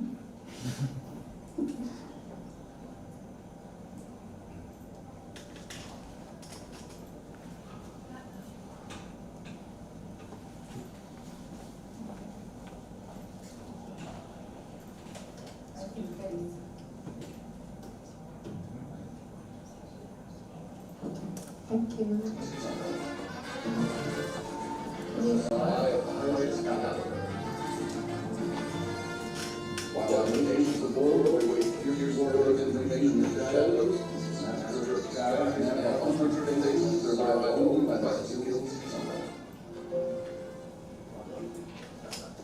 Yes, the sound have some technical issues, but you can see the picture and figure out what happens in the pictures. And he's a spy.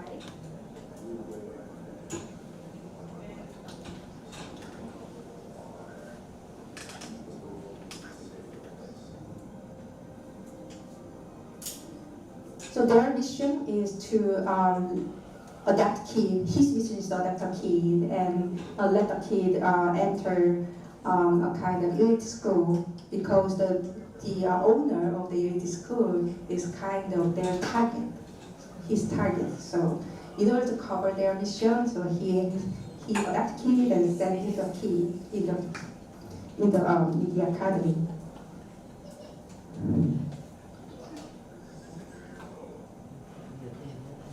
Actually, he's single, so he doesn't have idea how to share child, and he also grows up as an orphan, so he don't have memory of parents. So he struggles of caring for the kids.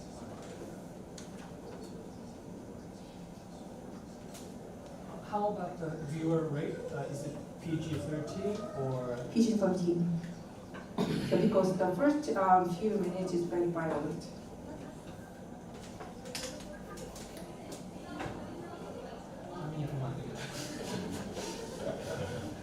Sorry, but in this picture, there is no restricted stance. So this kid is like, because this kid like detective stories, so she acceptable people, even though she already identified their true identity.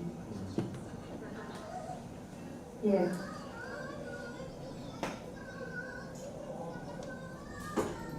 Yeah, she also moved up.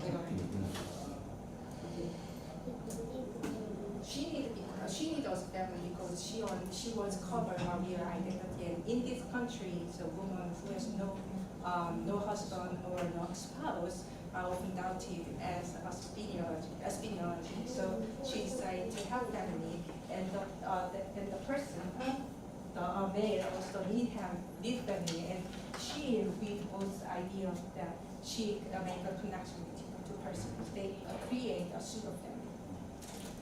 And they don't know each other's real identity. So this kind of the trailer. And this is very famous scene because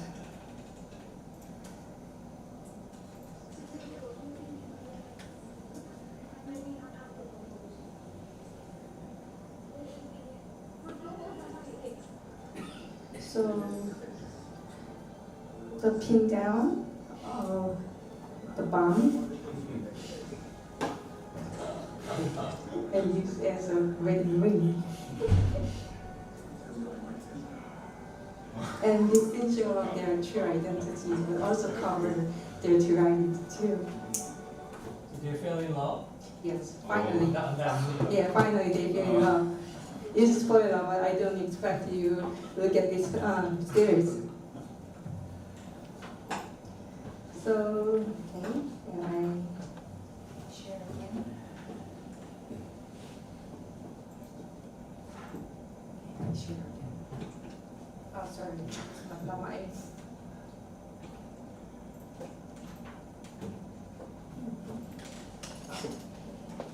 I can handle it. Thank you.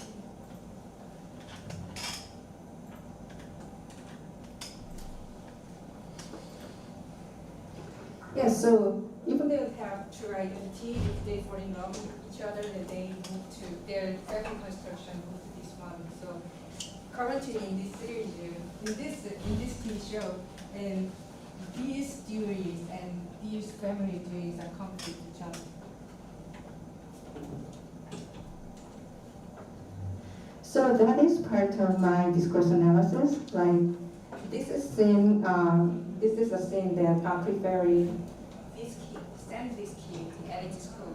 The elite school has an inner section, and they pick up some upper middle class and high achieving kid. And this kid is not such kind of kid, so they have to do family as upper middle class. But these people, the spy also come from orphanage, and this kid is also comes from orphanage, and she has no parents, and she had care for her younger brother. So their family background is not upper middle class family. So they practice. So I can read for you. Lloyd. This person's name is Lloyd.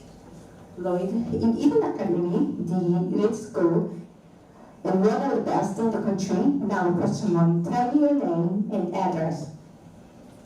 And this kid is only 6 years old, so she's too young to address accurately explain her experiences. So Anya said, Anya further the rhythm.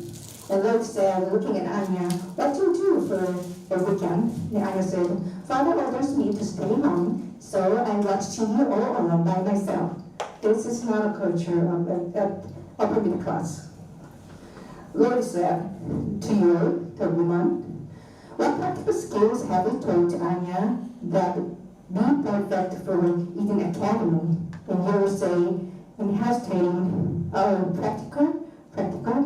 Because she's a killer, she said, causing her failure, and messy the blood loss, breaking every bones in the body, while smashing the skirt. Like, this is a skill that required to ask for killers. So, I am fearfully looking at your, of course. So let me rephrase the question again. As mother, what do you do try to teach your child? Anya, sorry, it's easy, yours answer. Shoot first, ask later.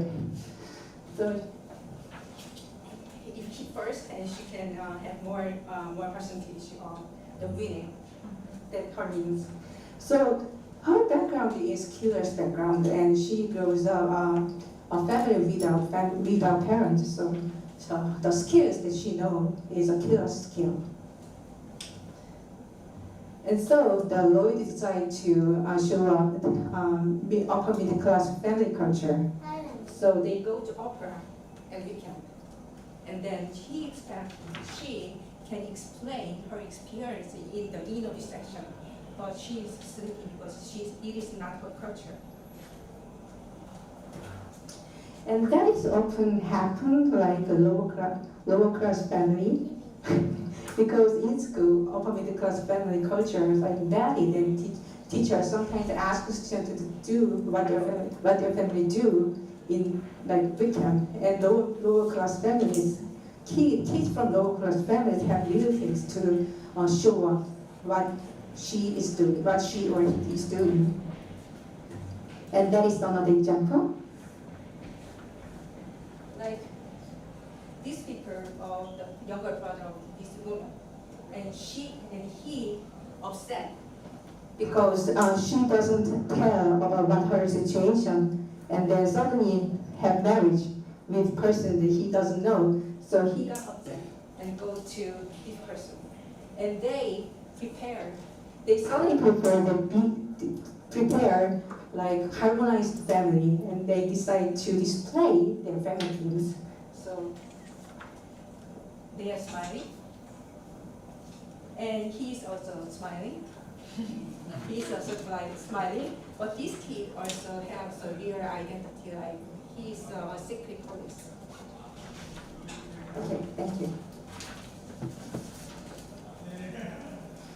So there are another examples. So Students can answer these guiding questions like abstract, orientation, complicating, resolution, and evaluation, coda. But real reference analysis is very hard for kids, so I will change the questions into more like easier things. Abstract is what is the story about? The orientation is who are the characters? And complicated action is what are the main events? And resolution is how does the story conclude? And evaluation and coda. And more in-depth question also can be introduced to students, like participants, who are participants, And problem, what challenges do the characters face? How do they address their problems, particularly within the context of the family relationship? Orthodoxy, what is the orthodoxy? What kind of ideology? What is the counter stories? Our students are asked. What ideas of families and relationships are embedded in the animation? These ideas presented as opposing or complementary. And those are also questions. What is the underlying message or theme of the animation? What do you think about? And final thoughts, can the characters be considered a family? Why or why not? The students are given those changing questions, and then they have a chance to think about what family really is. And those are kind of the teacher-student interaction I can show, and you can read all of them based on my explanation. So thank you for listening to my presentation.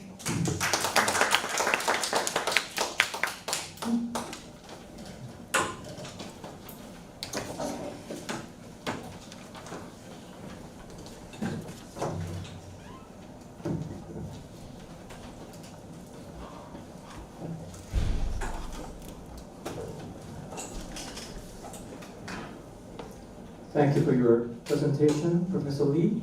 And now we have a designated discussion for the third presentation. Dr.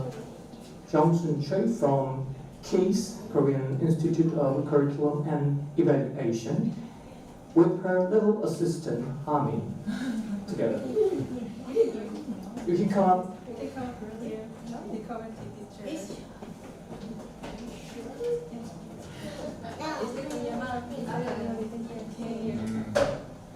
Are you going to do your discussion at the desk, or are you going to use your microphone?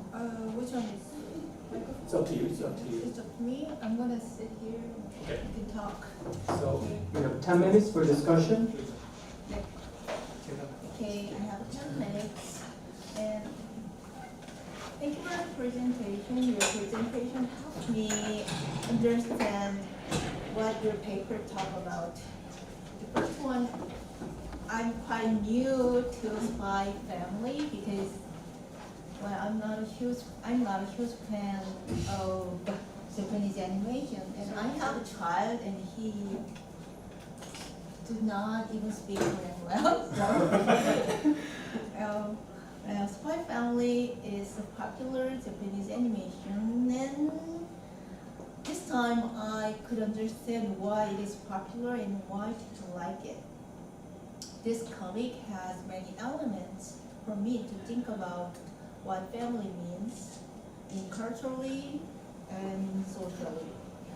As the presenter said, this comic deals with the meaning of family and societal expectation. Spy represent two sides of family, such as appearance and emotional connections, like what I look like and what we're doing. And spy lives in disguise, and the others do not notice who it is. So probably that's why we consider others' opinions. And interestingly, this situation is similar to the roles of family, as the paper depicted doing and displaying. Speaking of displaying, spy needs to behave by pretending to know more. This point gives me some questions. Most students from traditional family do not think they make an effort to be normal, because it is natural. Also, some students from non-traditional family do not want to bring up that issues on the table. So this is my first question. How can teachers create open classroom environment for students to speak freely? I agree on the sentence that families are actively constructed through the effort of their members. I think this is quite a crucial point. To make active connections among family members, I think students need to understand the family consists of independent individuals, like a house made of bricks. To some degree, this idea may challenge traditional view about family. because usually in Korea, family has a lot of duty and responsibility for each other. Students should face the fact that family members are independent persons and they have their own lives to form a loving and supportive unit. I like the unit.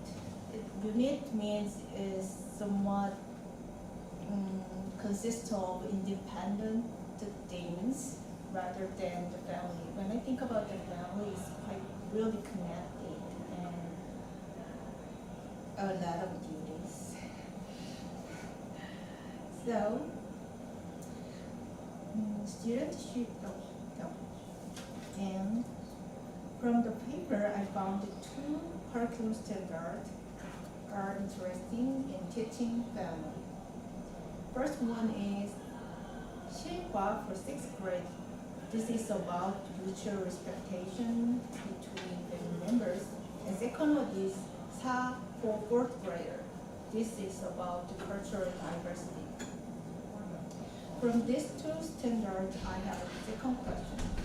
I think for Sa standard is likely to focus on cultures. In Korea, culture is used to represent country or nation. So how can we help students think each other family has its own culture, even though the parents are not an international marriage couple? And my third question, there's two standards.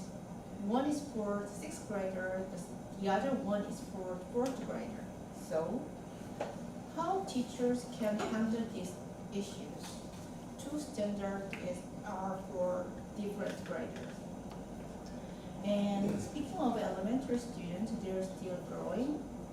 And especially young students still rely on their parents and concerned more about parents' opinions. So I'm just wondering how elementary teachers can help students speak up their voice and think aloud. And in the series, as we saw, Anya is seen as a mean for low admissions. Anya helped the boy to reach the goal. So she needs to be a good student academically and socially to help the father get closer to his target.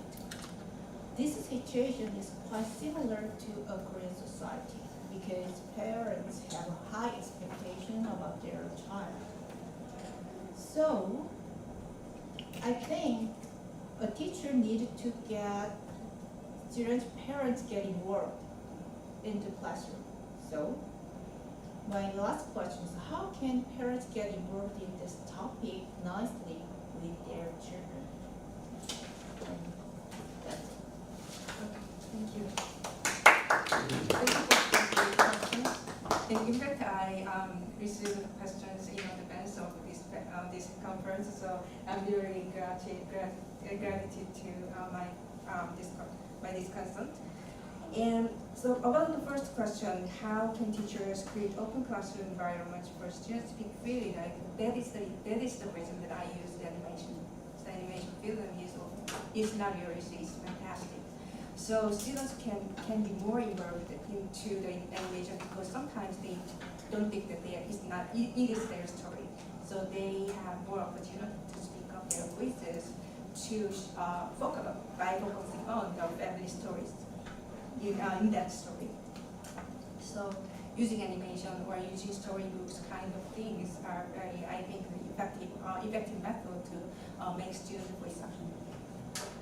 And the second question is the Korean standards, Korean national standards of family issues are likely to focus on cultures. Specifically in Korea, culture is in a different country, and that is, I also agree with you. So how can we help students think each family has its own culture, even though the parents are not on international married couple? Sorry. I think one standard, one union that people think of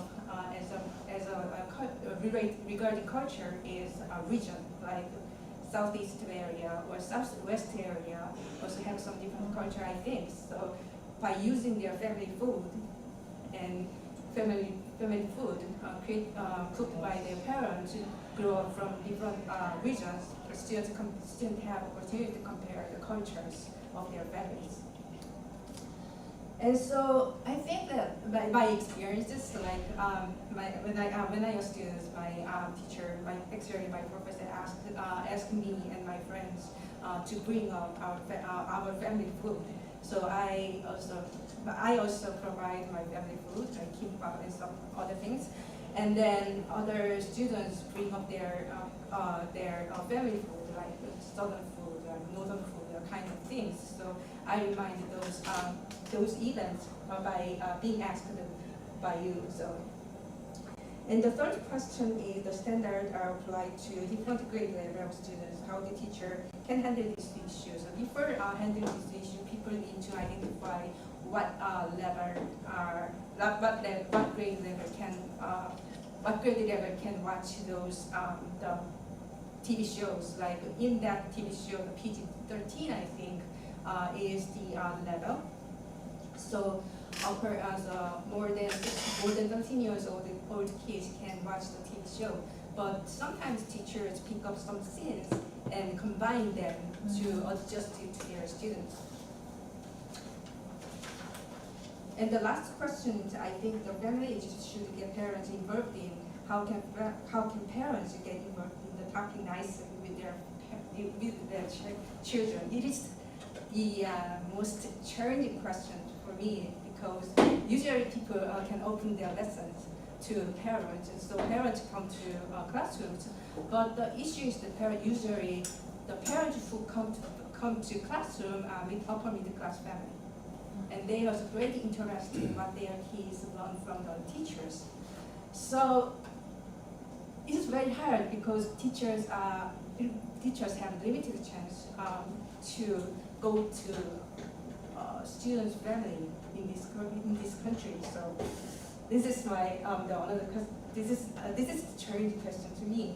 But the one thing is teachers can open their lesson, but it's very hard. So I think that the festival of school can be used for the places that the students and parents are involved in together in school events. At that time, like bring food or introduce the family pictures, maybe some kind of idea that as students and parents can involve in family issues discourses. So that is my answer. Thank you.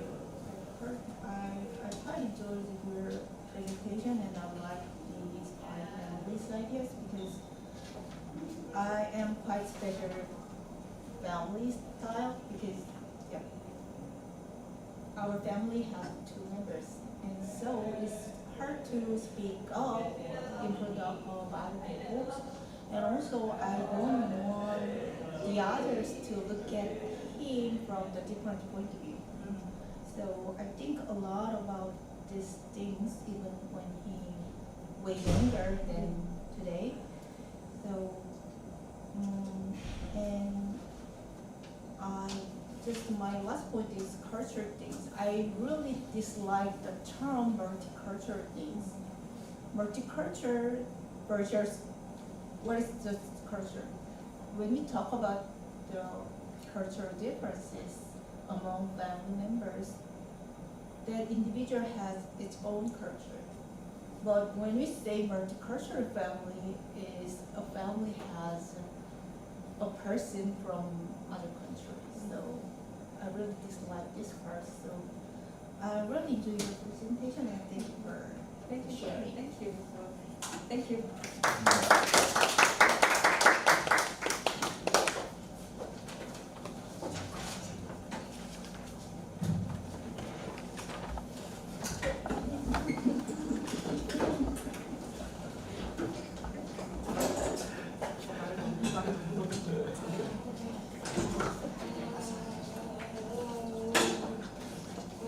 The next presenter, please be seated up front.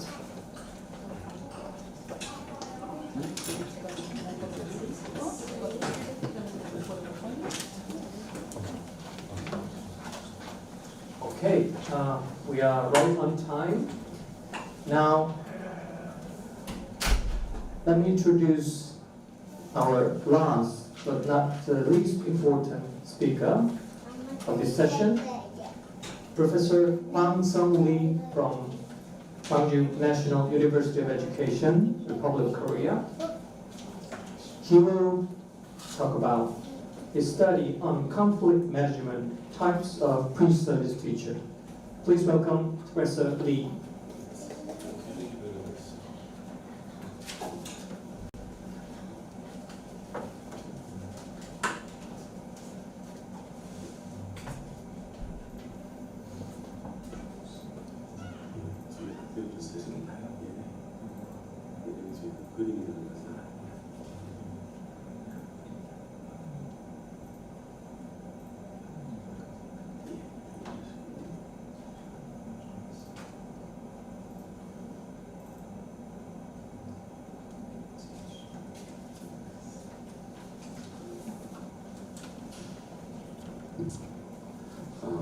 Hello everyone. Yes, my name is Hwang Sung Lee, and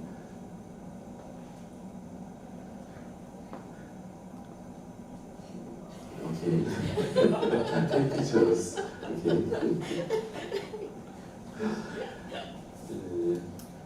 My article titled "Study on Conflict Management Type of the Pre-Teachers." I am concerned to conflict and provide a solution of the conflict. So I research conflict management type.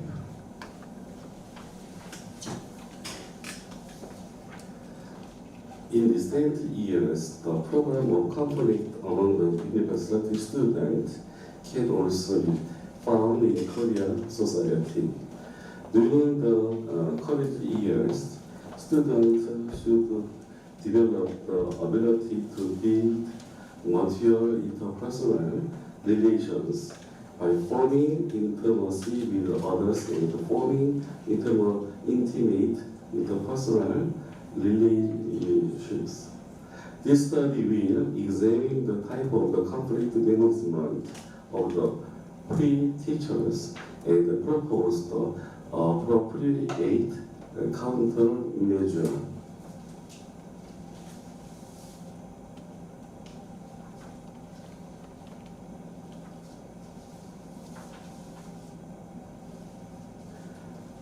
This article backgrounds below. Conflict measurement is the way to deal with this argument. Many conflicts arise from the actual or perceived personal value, perception, conflict goals, power dynamics, and difference in the communication style. We use the two-dimensional conflict management model. Thomas Killman described 5 modes of conflict management in 2 dimensions. The horizontal axis is the corporation, which the degree to which the other party or organization want to satisfy their need. And the vertical axis is assertiveness, which is the degree to which one wants to satisfy one's desire.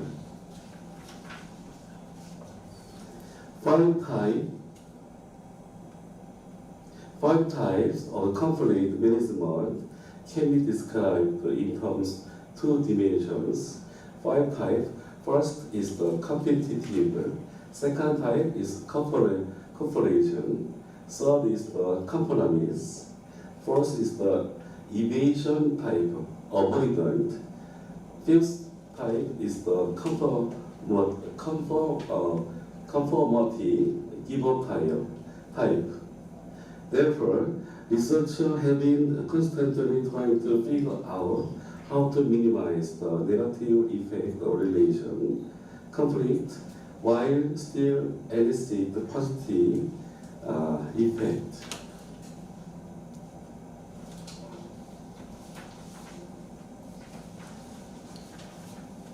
methodology, chapter 3. The subject of the study are 63 students around 00 University of Education. Yeah. In terms of gender, there are 26 male students and 37 female students. In this study, quota sampling was used among the non-probability sampling method. I used the diagnostic tools. I used the Thomas Killman complete mode instrument. Thomas Killman complete mode instrument is the test tool developed by the Kenneth Thomas and Ralph Killman to measure an individual complete type. The number of the sub-element concept of the complete means diagnostic tools, 5 cooperation, 4 competition, 2 yielding, 4 avoiding, and 3 compromise. So we see table 1, conceptual definition of complete measurement. We will see 5 elements: cooperation, competition, yield, avoiding, compromise, and measurable questions.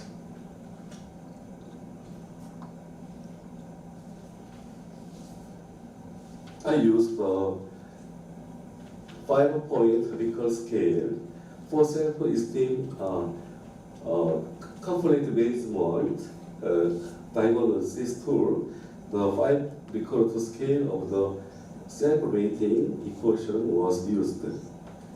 Statistic analysis, I used the descriptive analysis, fact analysis, reliability analysis, and multiple regression analysis.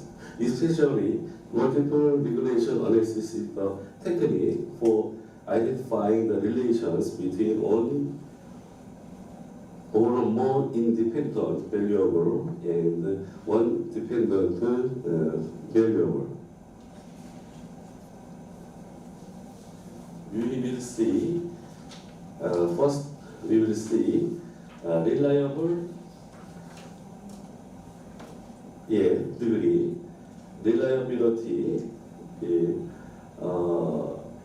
price 0.6 or 7, maybe a moderate average point.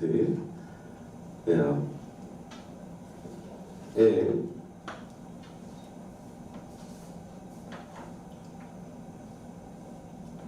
table 6, we will see the compare responding the references for complete management style. Highest factor, first compromise, 0.3, 0.8415. This is the highest factor. The lowest factor is the competition, 2.7439. Yes, and compromise, and avoiding, and yielding, and the cooperation. The next, finally, competition is very lowest factor.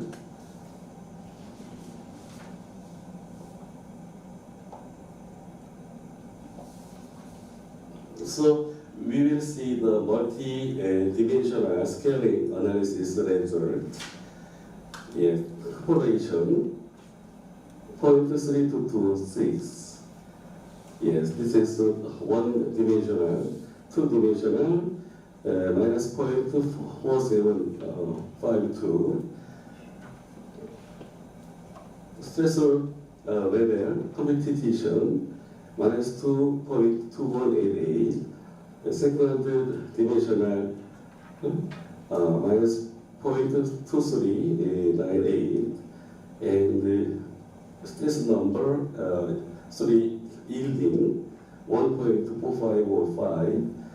Second dimensional minus 0.2802.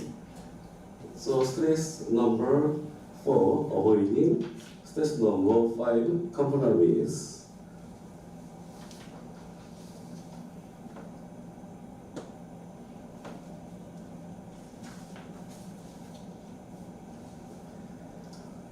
Three teachers, conflict management types, or this figure, but emergency persons, the conflict management type over this. So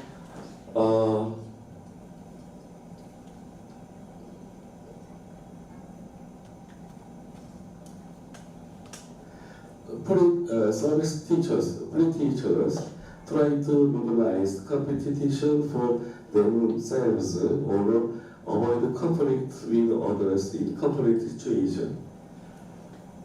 One consequence, pre-service teachers, pre-teachers need to be quite different. So I think that not only the individual effort of the pre-service teachers, but national and social effort are requirement as countermeasure. I compare two figures.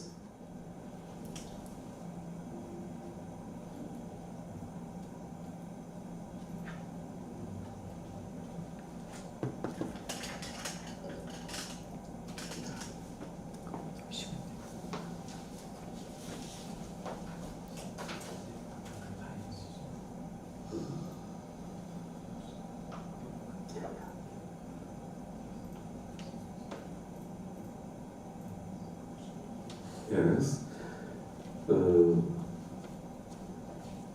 I exactly explanation is below.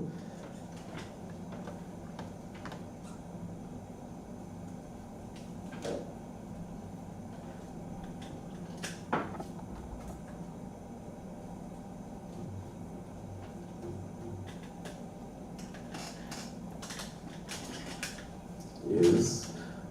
Emergency people appears figure 2, conflict management types. So cooperation on one side, and compromise and yielding, avoiding competition. So emergency. So pre-services teachers, pre-teachers appears these figures 1. Avoiding is very high and yielding. Cooperation and compromise is the lowest, and competition is very lowest factors.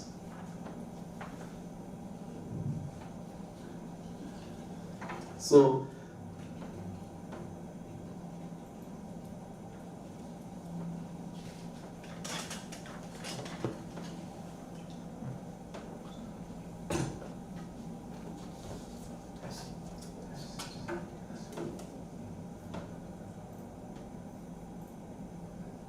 yes.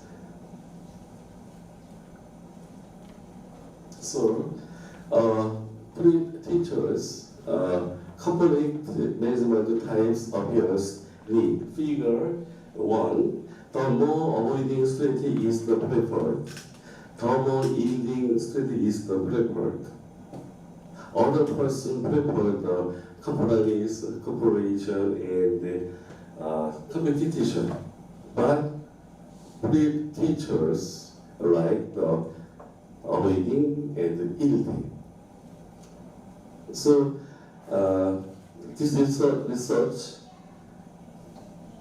The result of this research was first, yielding was the most preferred type conflict management, while competition was the least preferred stage. Second, cooperation was highly correlated with compromise overall and low correlated with the competition and avoiding. Third, it can be seen the higher the interesting in oneself, the more avoiding state is preferred, and the higher the interest in the other party, the more yielding status is the preferred. It can be seen that cooperation and compromise was preferred when there was low interest in oneself. Fourth, the distance between avoiding and cooperating, between the compromise and the yielding and the competition is the farthest in the two-dimensional space. So, I insisted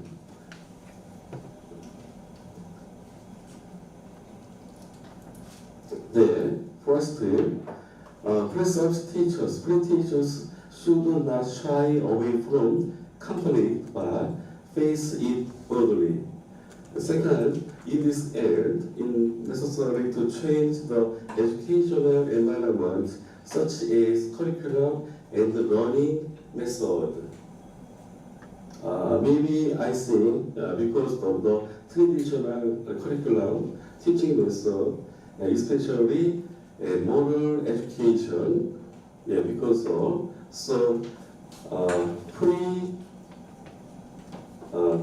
pre-teachers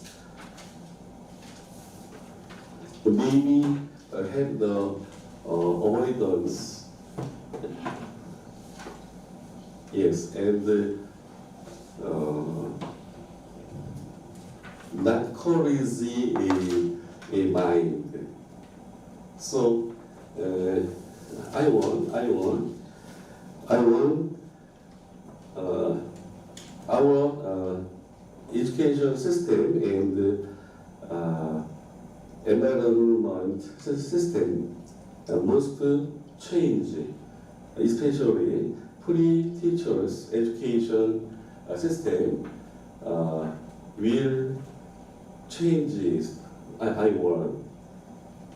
Until now, pre-teachers were taught compromise and avoidance. So, in time of the upheaval, we need courage teachers. We need and we produce many brave teachers in time of the upheaval. So, our conclusion is that our educational system and teaching system and environmental education must change. Yes, my conclusion is. Thank you very much for attention. Yeah.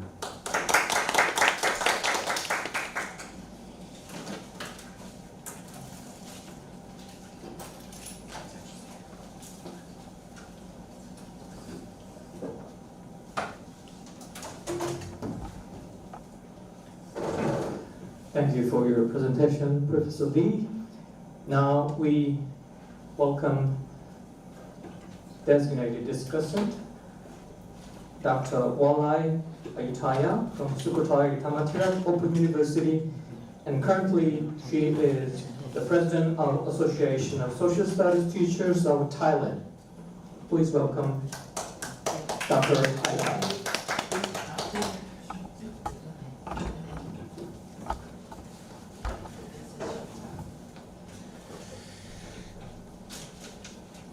Thank you very much. And thank you very much, Dr. Lee, for your presentation, insightful presentation. I think it is very interesting in your topic, a study on conflict management in times of pre-service teachers. One thing that I would like to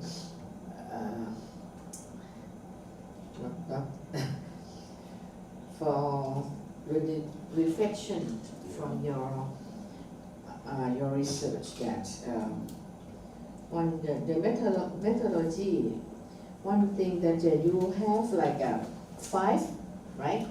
5 conflict management, high resolution, and from your questionnaire, that you have like 5 like competency, compromise, like 5 types. And when you do the questionnaire in each of the 5 types, I wonder that, like you said, you have 5 items for compromise or for competitive, only 2 for yelling, and 4 for avoiding, and 3 for giving up, things like that, like conformity. So my question is the number. The number is not the same or equivalent, and I don't know that it is will affect for your factor analysis or not. Yeah. Number 2, I think I would like to say that from your research result, it is a very good one, and how can we apply your research result to education, your pre-service teacher? Okay, and the other one is that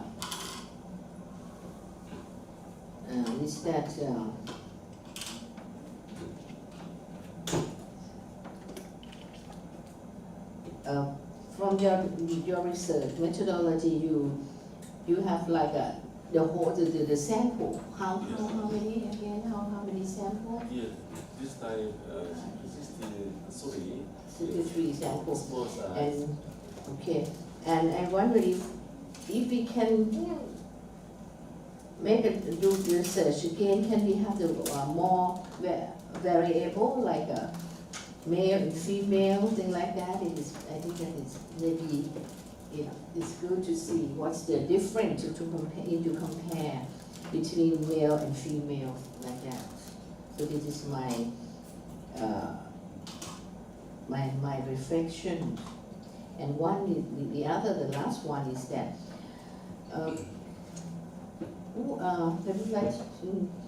maybe you can share or discuss that. What is the favorable strategy that the student should be used? I don't know. Compromise or cooperative? What's the difference between compromise and cooperative? Maybe it's good like the 2 types, but I don't know how can we choose in conflict management. Like we said that we have to compromise, so we need something like that, and we have cooperative to help each other. I don't know. I think this one maybe from your point of view. This is what my reflection from your research. Okay.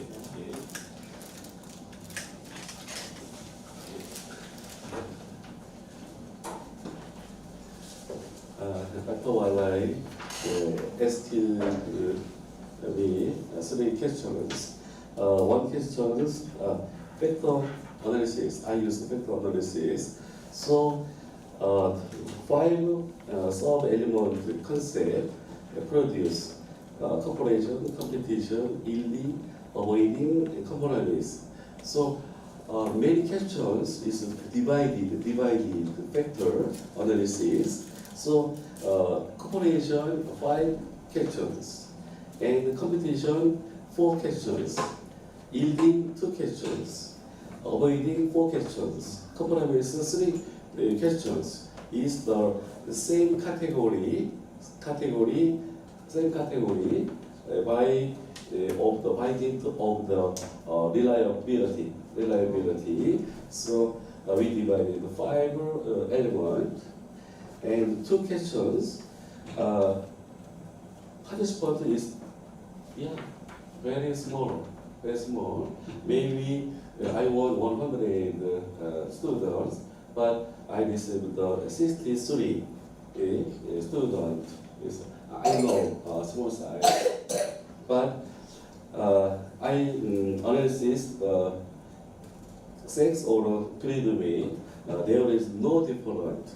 There's no different. Yeah.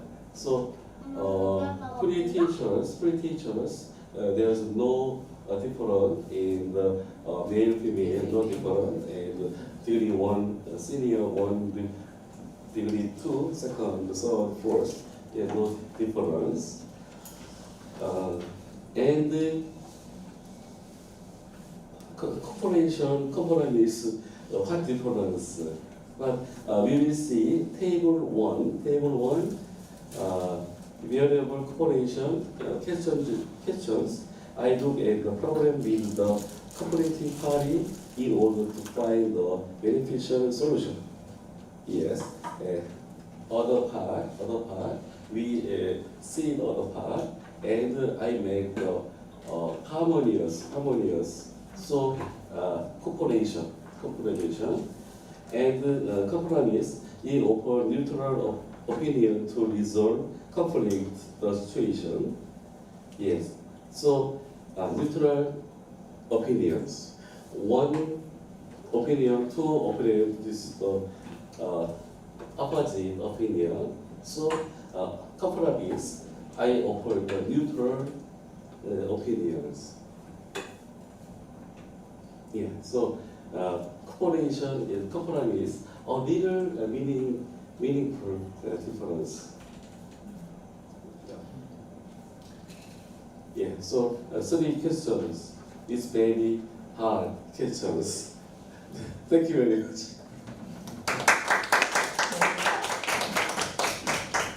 And how you can apply your research result to education? Yeah. How? Your research result that you say that Yes. what I surveyed in my Very education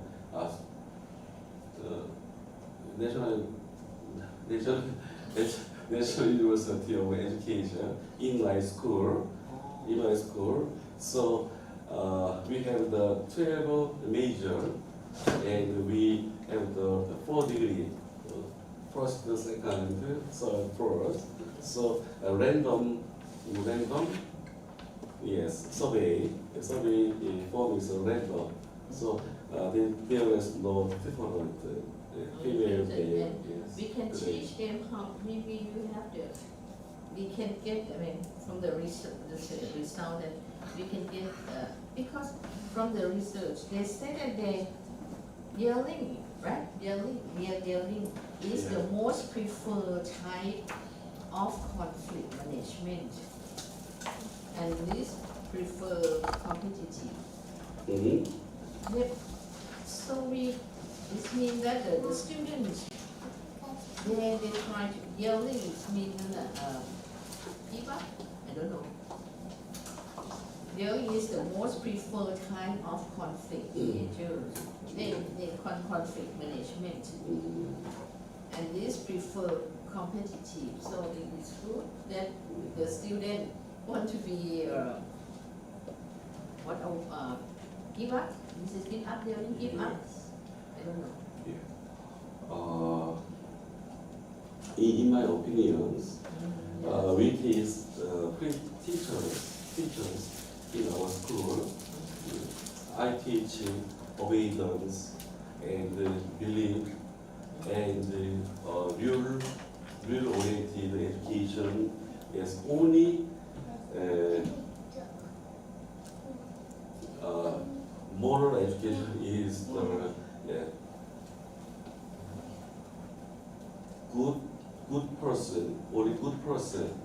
So, civil society, we need courage and overcome the ability to overcome this time our society. But pre-teachers don't have the courage and the ability to overcome. Only avoid, only give up. So I realized the consequence. So I changed our educational system, education teaching method. Yeah, absolutely, we will change it. We have to face Yeah. the conflict.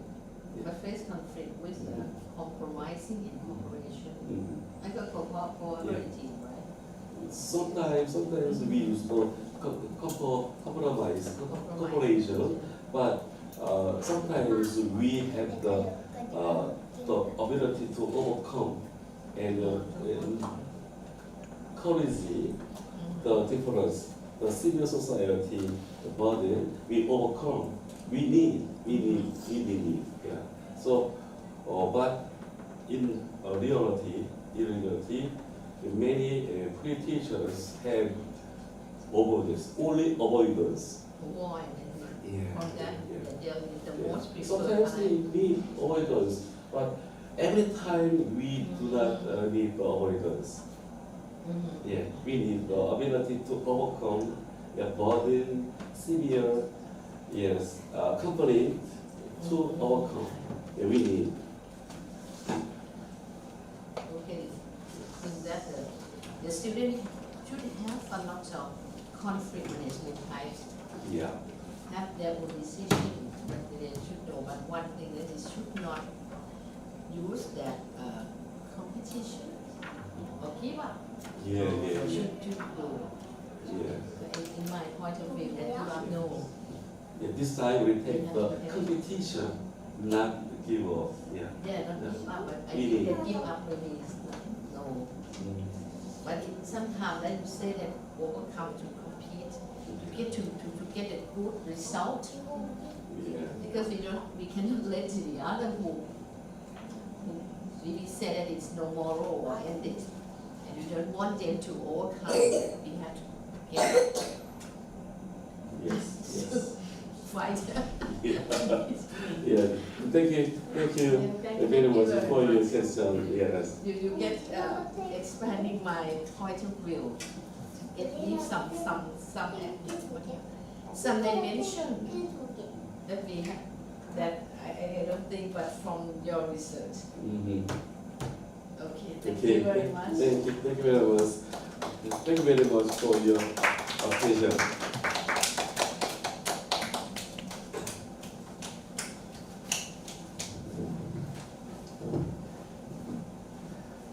All right.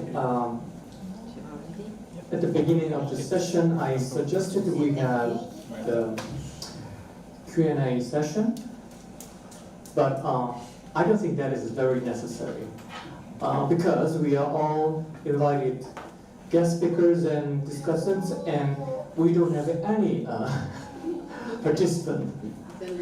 So unfortunately, we need to give up the Q&A, and just we can celebrate the end of this session. And I really appreciate your dedication to this conference, the invited guests and discussant. So thank you for your time, and thank you very much, and thank you for staying in this classroom until the end of the session. Thank you very much.